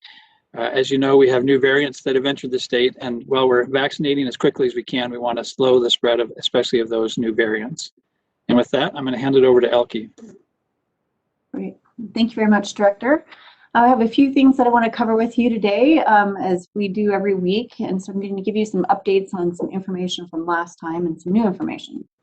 So I'm going to start with the Federal Retail Pharmacy Program. And the Federal Retail Pharmacy Program has recently added a new chain pharmacy to the list called Cardinal. And Cardinal is a parent company for many, for many pharmacies in Idaho, including but not limited to Costamedica, R&R Pharmacy, Chateau Drug, and several more. There are 30 Cardinal pharmacies that are currently enrolled in the program and are operating in 17 counties across the state.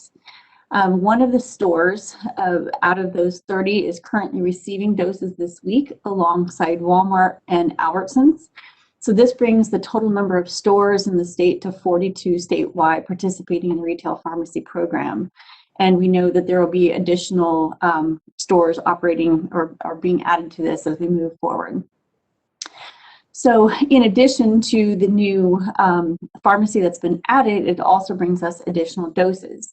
Approximately 9,580 doses will be shipped weekly to Idaho starting this week for all three of those pharmacy chains.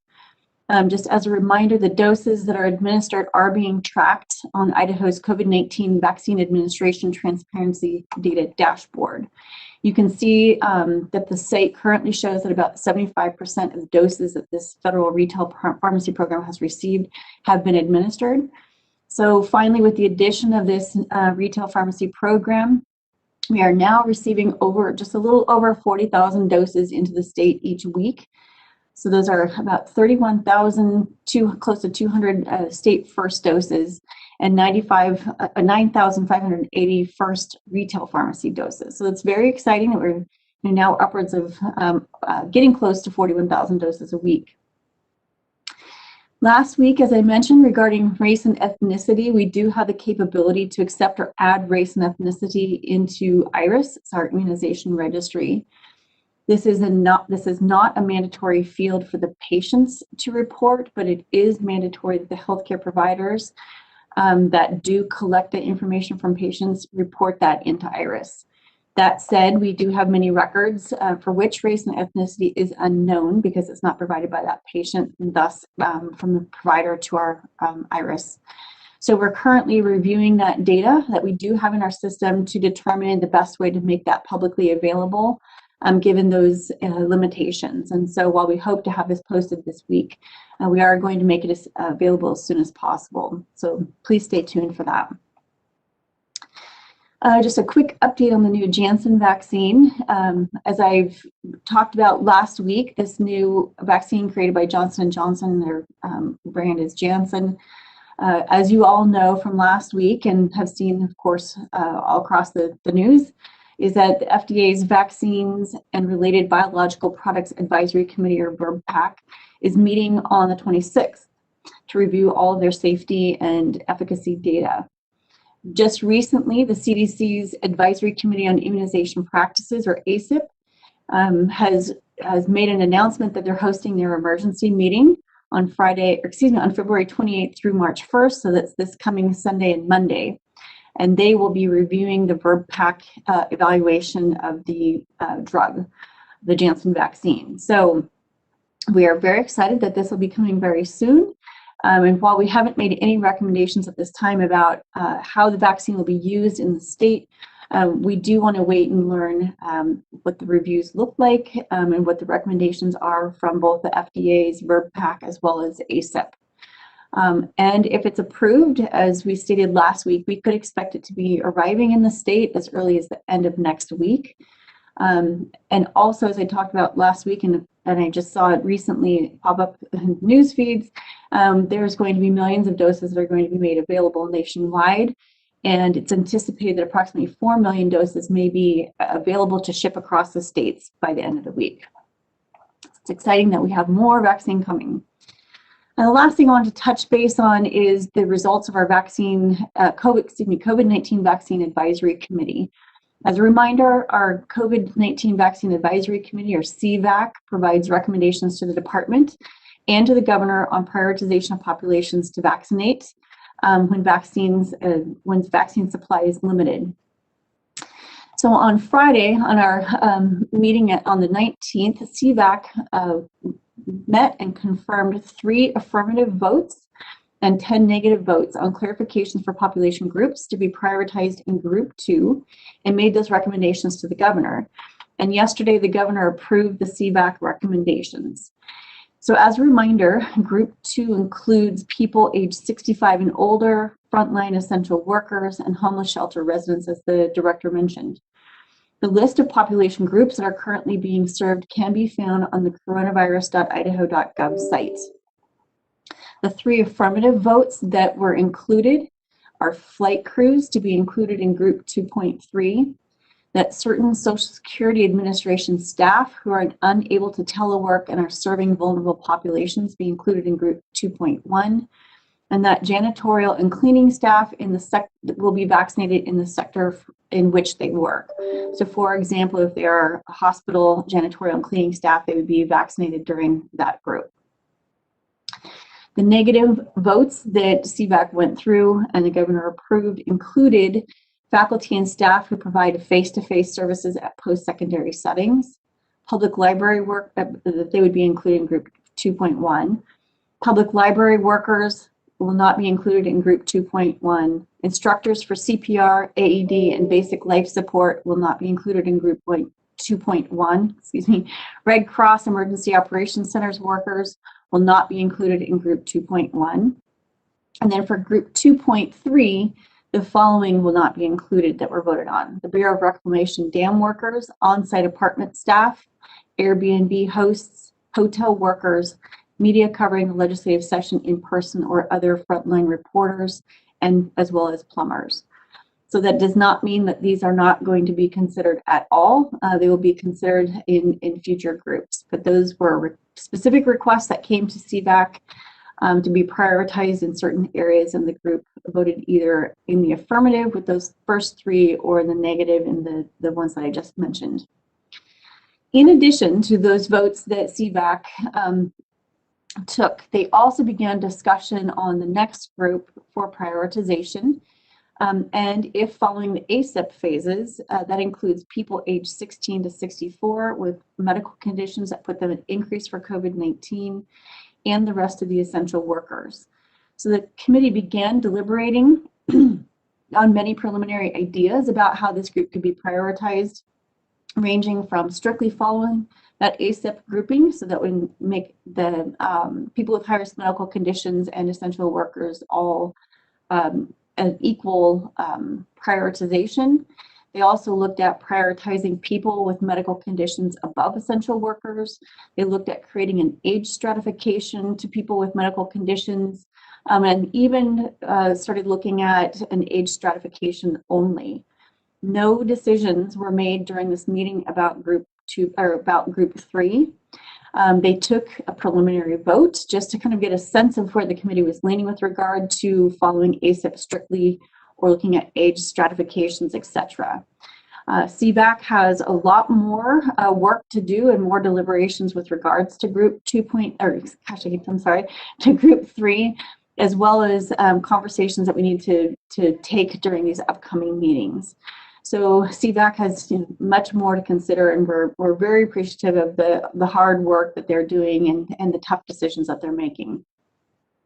So more to come on the future groups beyond Group 2. So to end, I do want to reiterate our ongoing messaging about the need for people to continue to be patient, as the director said, as our supply our demand, it far exceeds our supply coming in, even though we are seeing an increased supply. So we're continuing to ask for patience as people are looking for appointments. I want to continue to reinforce the importance of wearing face coverings in public, keeping your physical distance and hygiene. I do want to echo the director's comments about taking the time to really take the opportunity to publicly thank our public health workforce in Idaho, both at the state and local level. They've been doggedly working over this last year to address the pandemic, and I also want to make sure that I especially thank my division's immunization program staff who have made some really heroic strides in the last many months. They've gone from a program that's really designed just to provide vaccines for children to a program enrolling over 400 providers, many who have never participated in our immunization registry or have even traditionally provided vaccines. They've made substantial increases to their vaccine ordering process. They've convened office hours and help desk features to provide support to providers. They've conducted data polls and data analyses. They have public messaging campaigns and much more. Of course, all while continuing to do their normal pediatric program, as well as ordering all those vaccines and booking flu vaccines as well. So there's been a ton of work going on. I really, they deserve a huge round of applause. It takes a village. There are many, many people supporting these efforts, but I just wanted to make that special mention. And with that, we can open it. I'll turn it back over to Nikki. Okay, thanks, Elke and Director Jeppesen. So we will now take vaccine-related questions from the media participants. We're going to answer as many questions as we can in the time that we have available. Please raise your hand in WebEx by selecting the hand icon in the lower right portion of your screen. You can also type your question into the chat area, which you can also access in the lower, it's right down there in that same area where the hand is. When I say your name, please unmute yourself and announce your name and media outlet before asking your question. And please remember to clear your hand when your question has been answered. So I think I will pick on Melissa Davlin. She has had her hand up almost since the beginning, so we'll turn it over to her for her question. Thanks, Nikki. Melissa Davlin with Idaho Public Television. I think my question is probably for either the director or Elke. I was wondering two things. What prompted this change in requiring vaccine recipients to show their identification proving that they live in Idaho or work in Idaho now as opposed to at the beginning of this process? And two, do we know how many non-Idaho residents have received vaccines in Idaho so far?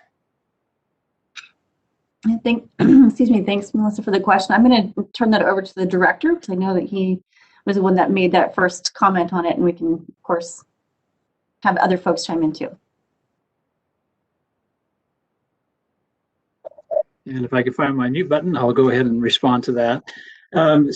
Great question, Melissa, as always, thank you for that. As you heard earlier in our press briefing here, we've really gotten to a place in the state where we've done really a good job of getting all the vaccines that we've received out into people's arms and are well prepared for an increase in vaccine, particularly as the Johnson & Johnson or Janssen vaccine comes in and hopefully is approved and available within the next couple of weeks. And for a couple of reasons. One is that Idaho, now that we have that capacity, we're starting to see some demand from other states that may have more limited capacity to come here to get vaccinated, where that wasn't necessarily the case early in the process, as we were really getting our legs under us. The second reason for that is really that the Idaho distribution is based on the number of adults that live here. As you recall, we have a pretty high proportion of children in our states, which actually puts us a little lower down because of that. And in addition, the data that's being used by the federal government is a little bit dated. I think it's 2 years ago data, which, as you know, Idaho is a rapidly growing state. And for those reasons, if you look at the CDC website, Idaho is actually receiving a little less than we should be. It's something that we have raised frequently with our federal partners, but that has not changed to date. And so with those vaccines that are coming in, we really wanted to make sure that they went to those who live or work here in Idaho. And to your second question, we do estimate that there's about 38,000 to 41,000 people who work in Idaho but don't live in Idaho. They could still get vaccinated here. And to date, as near as we can tell, about 4,800 people have been vaccinated who didn't live or work in Idaho that have been vaccinated in Idaho. And so we're really just trying to acknowledge that we've gotten much quicker at getting doses out, which makes us a more attractive place for people to come get vaccinated. And we want to make sure we get those vaccines in the arms of those who live or work here. Thank you. Okay. Our next question will come from Katya Stepovic. Katya, if you'll unmute yourself, you can ask your question. Yeah, thank you. This is Katya from KTVB Channel 7. And my question is, are there other priority groups that are still on track for the rollout after the delay in shipments we saw because of last week's storm? Yes, thank you. And yes, we are, despite a slight slowdown, we are still on track to continue with the current group that's being vaccinated, which is people age 65 and older. Following this group, of course, we're continually monitoring the uptake of vaccine in this priority group and monitoring how long it will take us to reach kind of a saturation point of this age group. So we can move into the remainder of group 2, which includes homeless shelter residents as well as essential frontline workers, or all of which are considered in group 2.3. So we are, despite that little bump with the weather, I feel on a really good track, and I will see if Sarah has anything else to add, but I think we're doing well. Yeah, thanks, Elke. I think you covered it just great, thoroughly. Okay, thanks. Okay, our next question will come from Audrey Dutton. Good afternoon. My question is probably for Sarah Leeds, but I'm not totally sure. Can you tell me whether Idaho has been counting doses received and doses administered based on 5 doses or 6 doses per vial? The federal government recently changed how it's tracking that, and I'm wondering how Idaho's doing it. New Mexico for a while showed that occasionally it would exceed the number of doses it had received, administering more than it had received, and that confused people, but it was because they were counting the 6th dose separately. So I'm hoping to get some clarity on that. Yes, I can, Audrey. Idaho was counting 5 doses per vial until last week, February 16th. With guidance from CDC, it became official that there were to be 6 doses counted, and so we made that change within IRIS, and so inventory is deducting appropriately, and it was before as well. But now it is official that there are 6 doses in every vial. So they were apples to apples, and they're still apples to apples as far as the number administered versus received? Yeah, well, there were manual deductions. I'm trying to think how I can say this. We were accounting for that accounting for that extra dose manually, and now we do not have to. It's officially in IRIS and being accounted for automatically now. Okay, thank you. Okay, our next question is from the chat. Karen Bosick from Eye on Sun Valley wants to know, if Johnson & Johnson vaccine is approved, will you recommend that those 65 and older stick with the Pfizer and Moderna vaccines? Yeah, that's a great question, and I think we still have much to learn about what ACIP and the FDA are going to recommend about who should be taking the Johnson & Johnson vaccine. And I am going to actually turn it over to Dr. Hahn, because she's our ear on the ground when it comes to this. Yeah, thank you, Elke. Yeah, so that's a great question, and I'll absolutely repeat what Elke says. We don't know for sure. All we've had to look at so far is some preliminary information from the manufacturer. It's all in FDA's hands right now, and this Friday they're going to have their advisory committee meet, which is public. Sometimes I try to listen in, although it gets very technical. So this Friday the FDA is going to decide. They may, I'm going to throw this out, they could, for example, say we recommend this vaccine but only for people 18 to 50. We recommend this vaccine but only for people 65 and older. They're looking at the data, so we really can't get ahead of them and predict how we're going to recommend it. After FDA authorizes the vaccine, and I should have been saying authorized, I think I was saying recommended, but they're the ones that determine who it's authorized to even use in. Then the CDC's advisory committee will meet Sunday, Monday, and they could also put their own flavor on it. They might say, well, it's authorized in these age groups, but it certainly performs better in this subgroup. So we really need to wait and see what they say.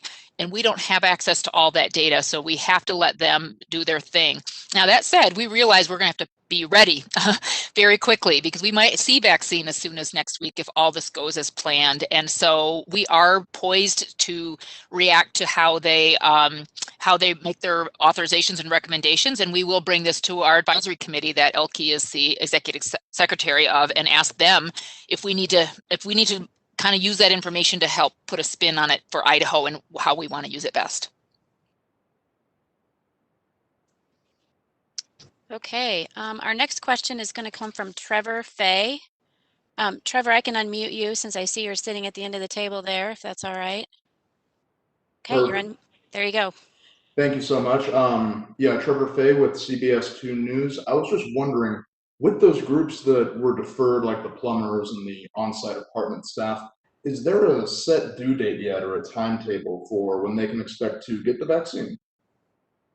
Yeah, thanks, Trevor. The votes that were deferred, those groups, so the input that came in was either for a clarification, because they weren't automatically showing up in CISA, which is the cybersecurity, I can't remember exactly what the acronym stands for, my apologies, or CDC. So there's already some guidance on who should belong in what essential group.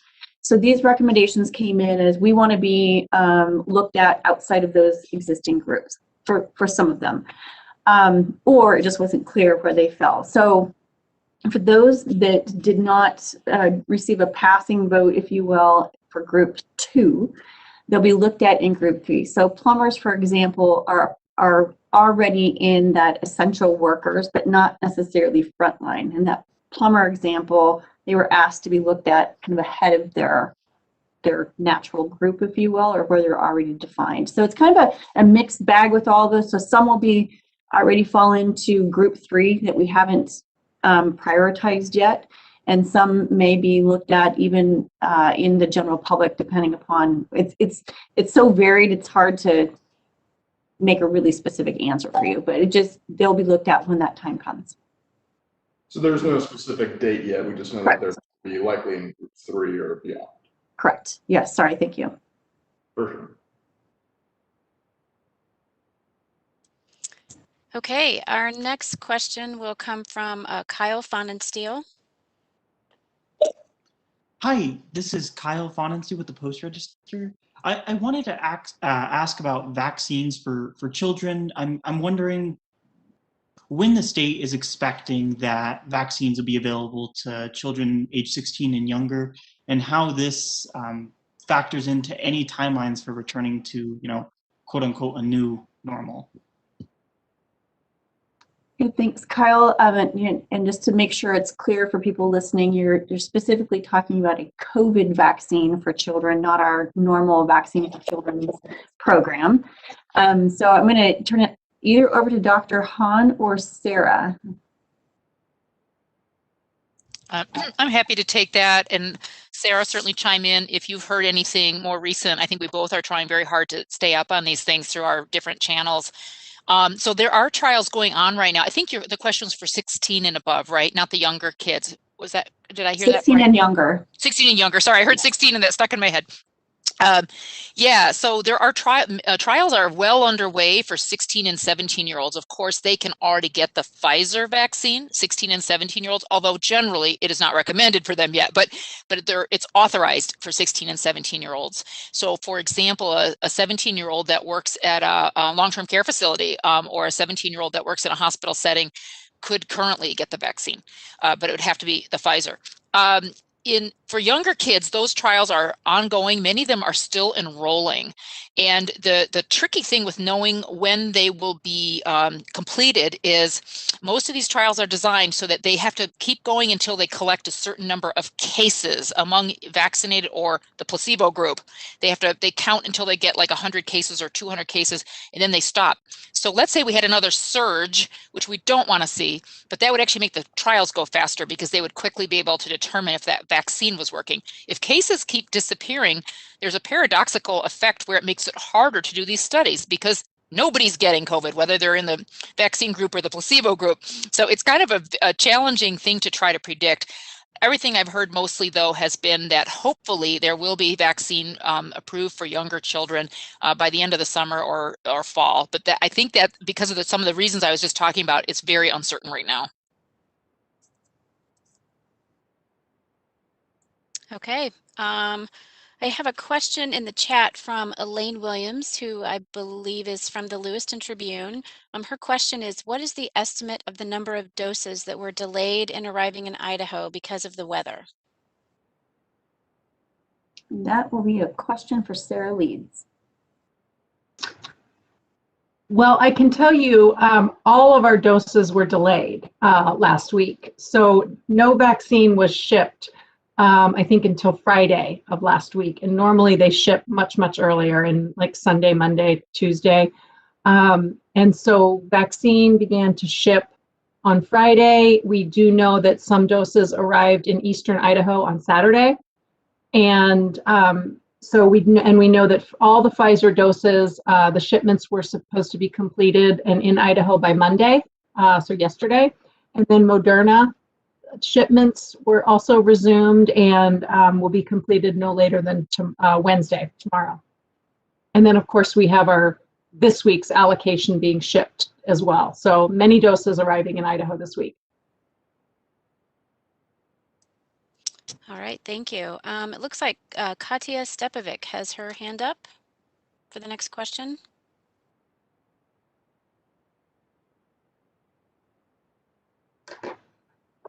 Okay, there we go. I found it.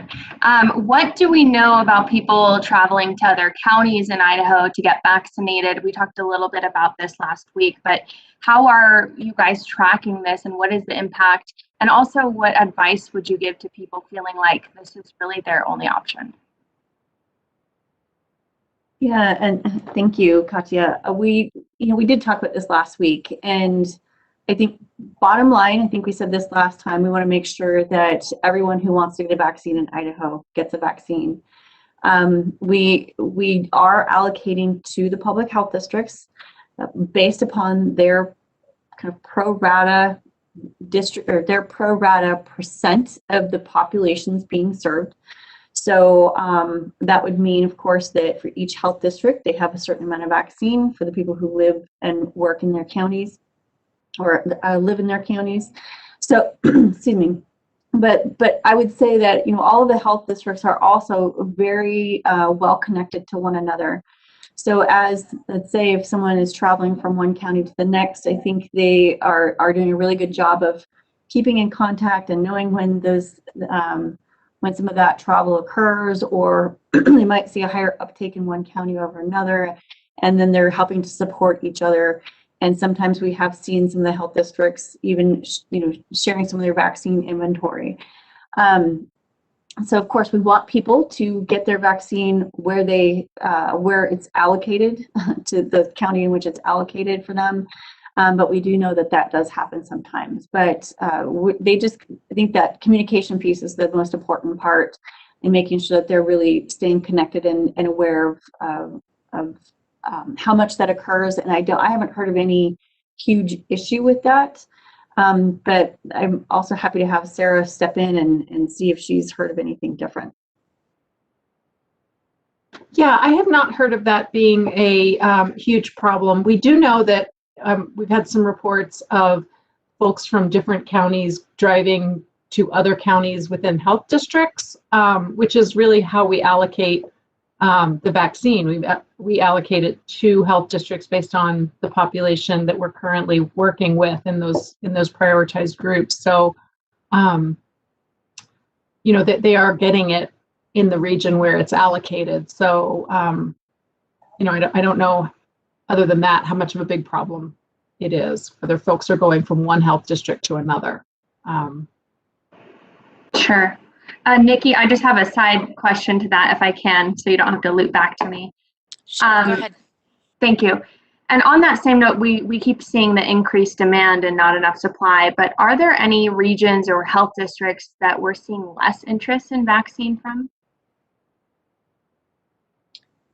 I my answer would be no. I would say that, sort of ubiquitously across the state, we're seeing the demand far exceed the supply.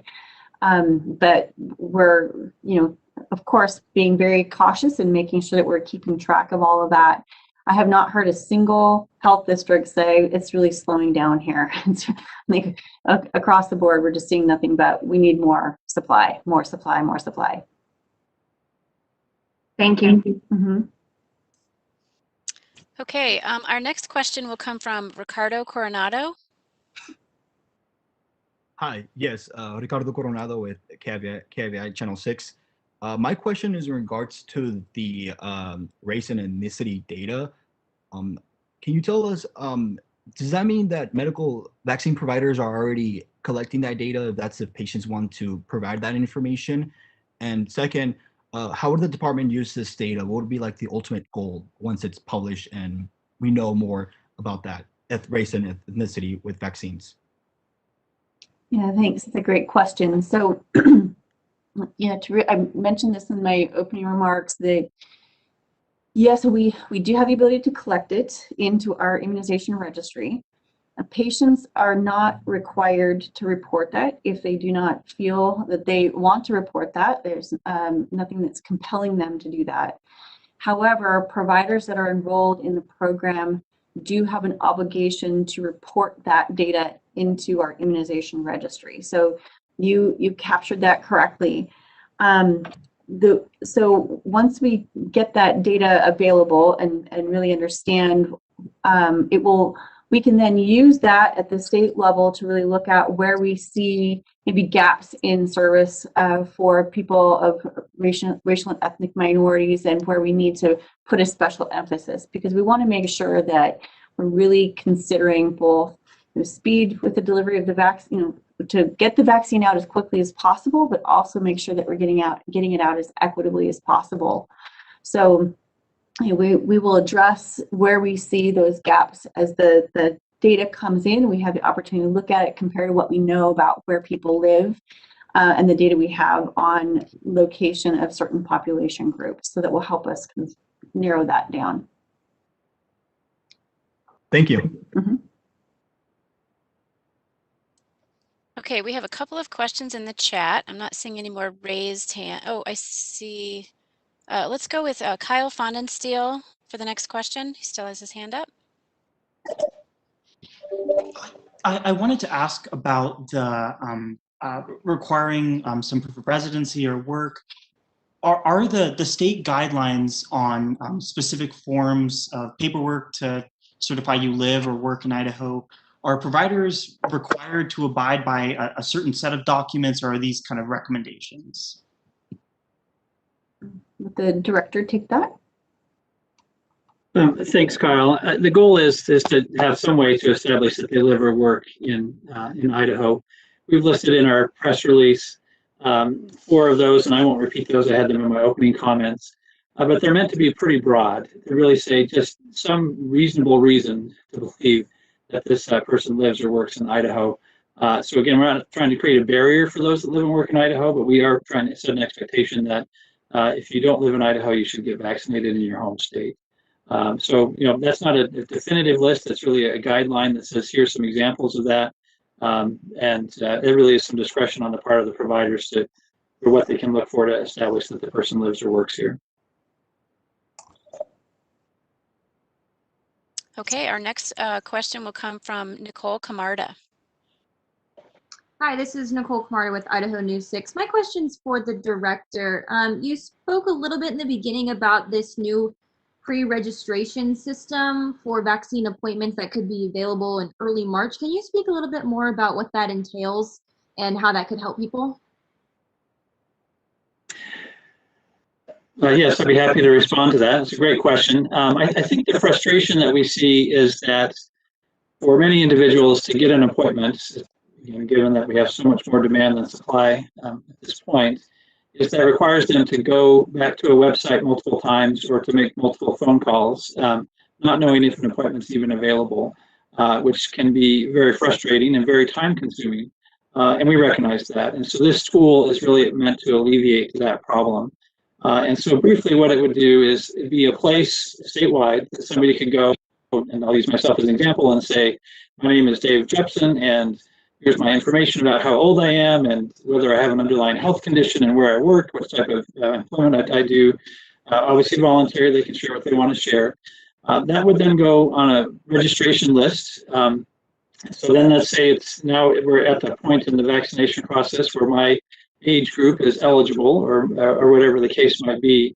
That list would be available then to providers who, when they have appointments available, they could come grab from that list and say, oh, here's some people in my zip code, county, state, public health district, whatever criteria they're using, to then reach out to Dave Jeppesen and schedule that appointment. So it's really meant to be a place where citizens can go and say, I'm interested in getting vaccinated. And then when it's their turn, and when a provider that's near them has an appointment, that provider will reach out and schedule them for their appointment.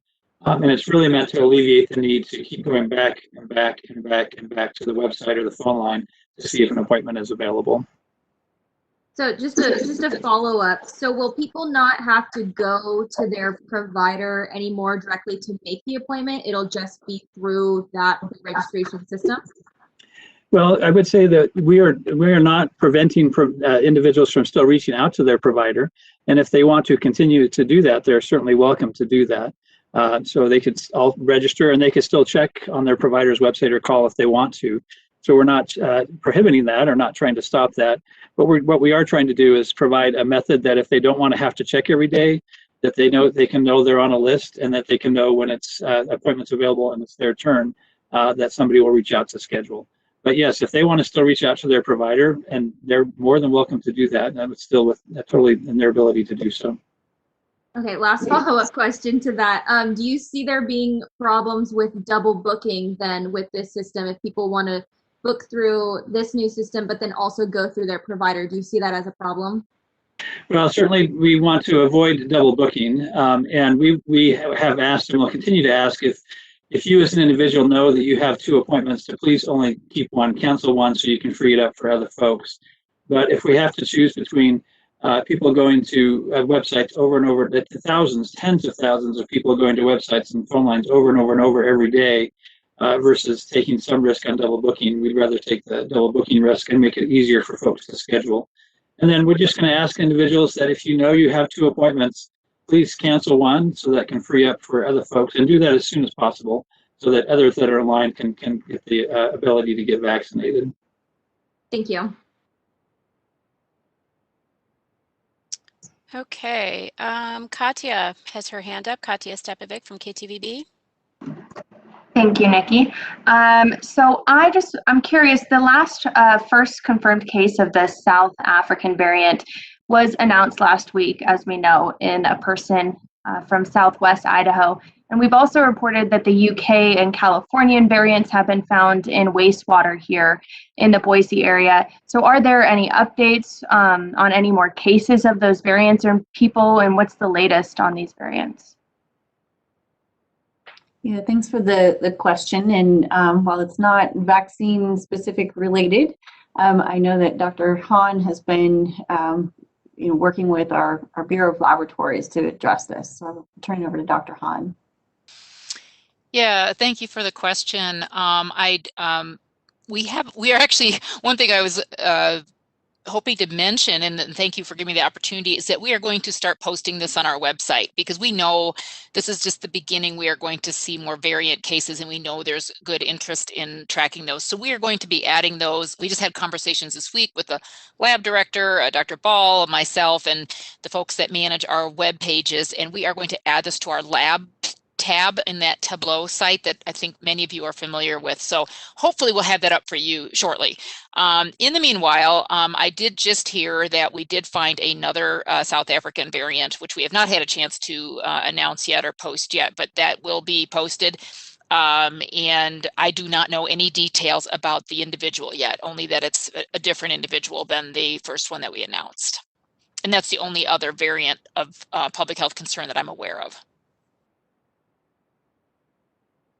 And just on that same topic, kind of what's available on the website right now, do we know how many doses, if any at all, have been gone to waste?